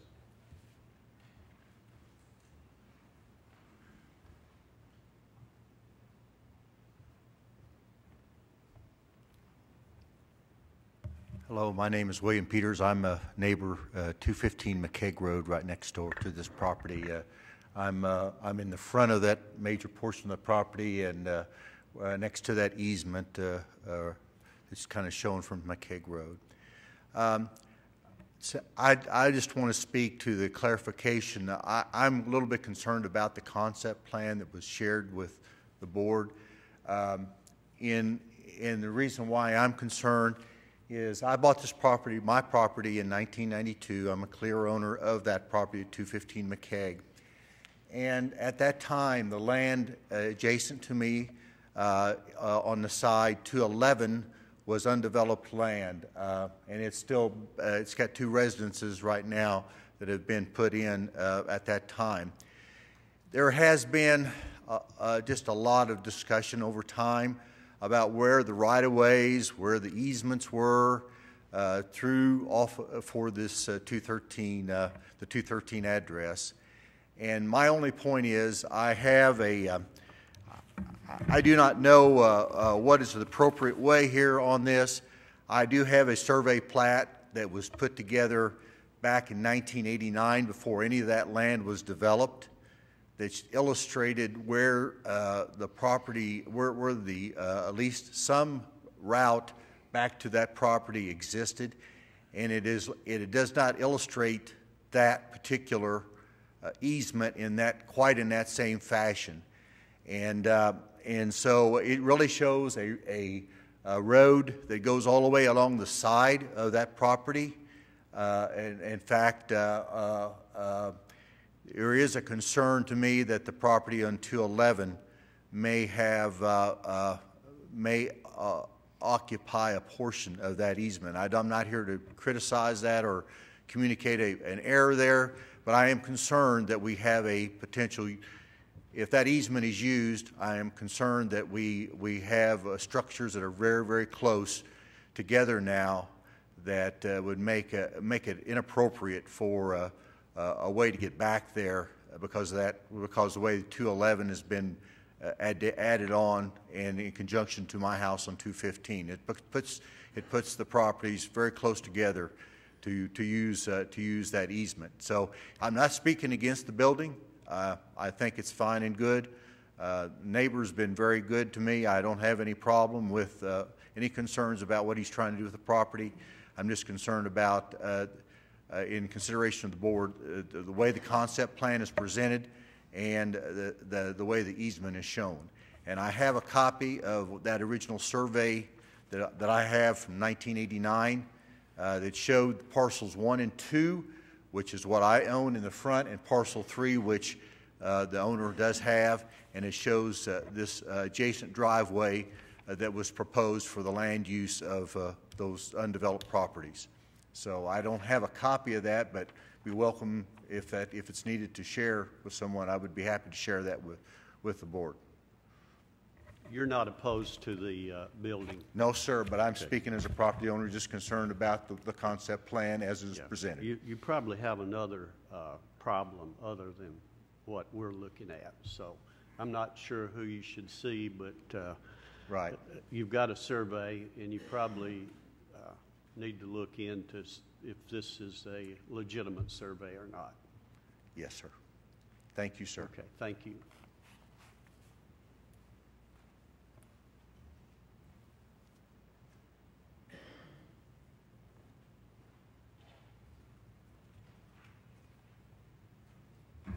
My name is Chantel Jacobs, and I live at 275 McCaig Road.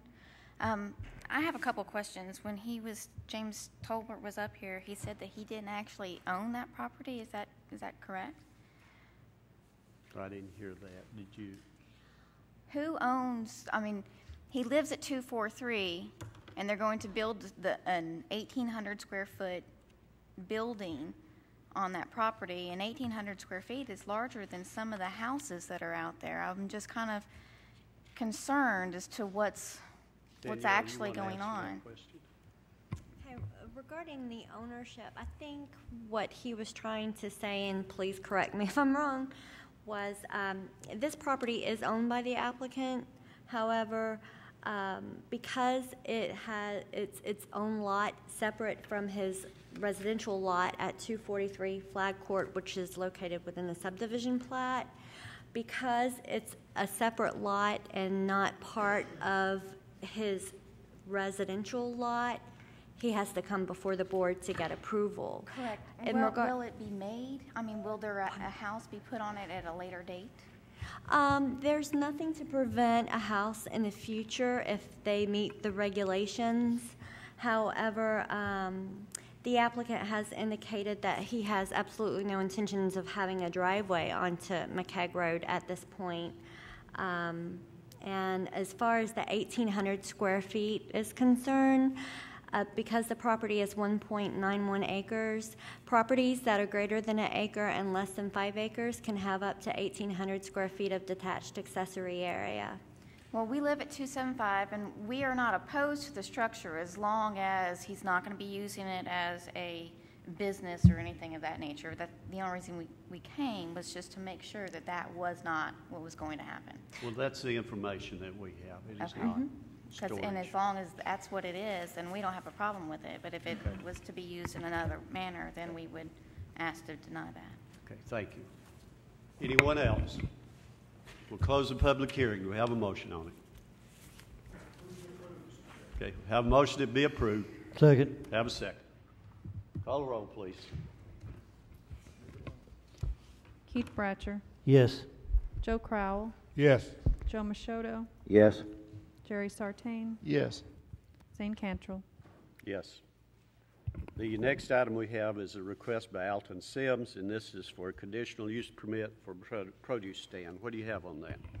Application 2011-39 involves the property located at 5855 Shelbyville Highway. The application is filed by Alton Sims. It's a 2-acre site that's zoned retail and wholesale trade zone. He is seeking conditional use permit to establish a produce stand in the retail and wholesale trade district. This site is developed as a convenience market and has access onto Shelbyville as well as Ellis Drive. There's ample parking to support the proposed use. The applicant actually has a stand out there already. He was unaware that he needed a permit, and when staff had gone out to visit the site for another case, he was notified that he needed to come before the board and get conditional use approval, and the next day he showed up and came in. This is the actual stand. And he's proposing to be open 7 days a week from 8 a.m. to 8 p.m. No more than 2 employees will work at the stand. Staff finds that the proposed request meets the criteria for a variance, subject to the conditions that we've recommended. And we've posted a sign on the property. We have not received any phone calls regarding this request, and that concludes our presentation. We have someone here representing the produce stand.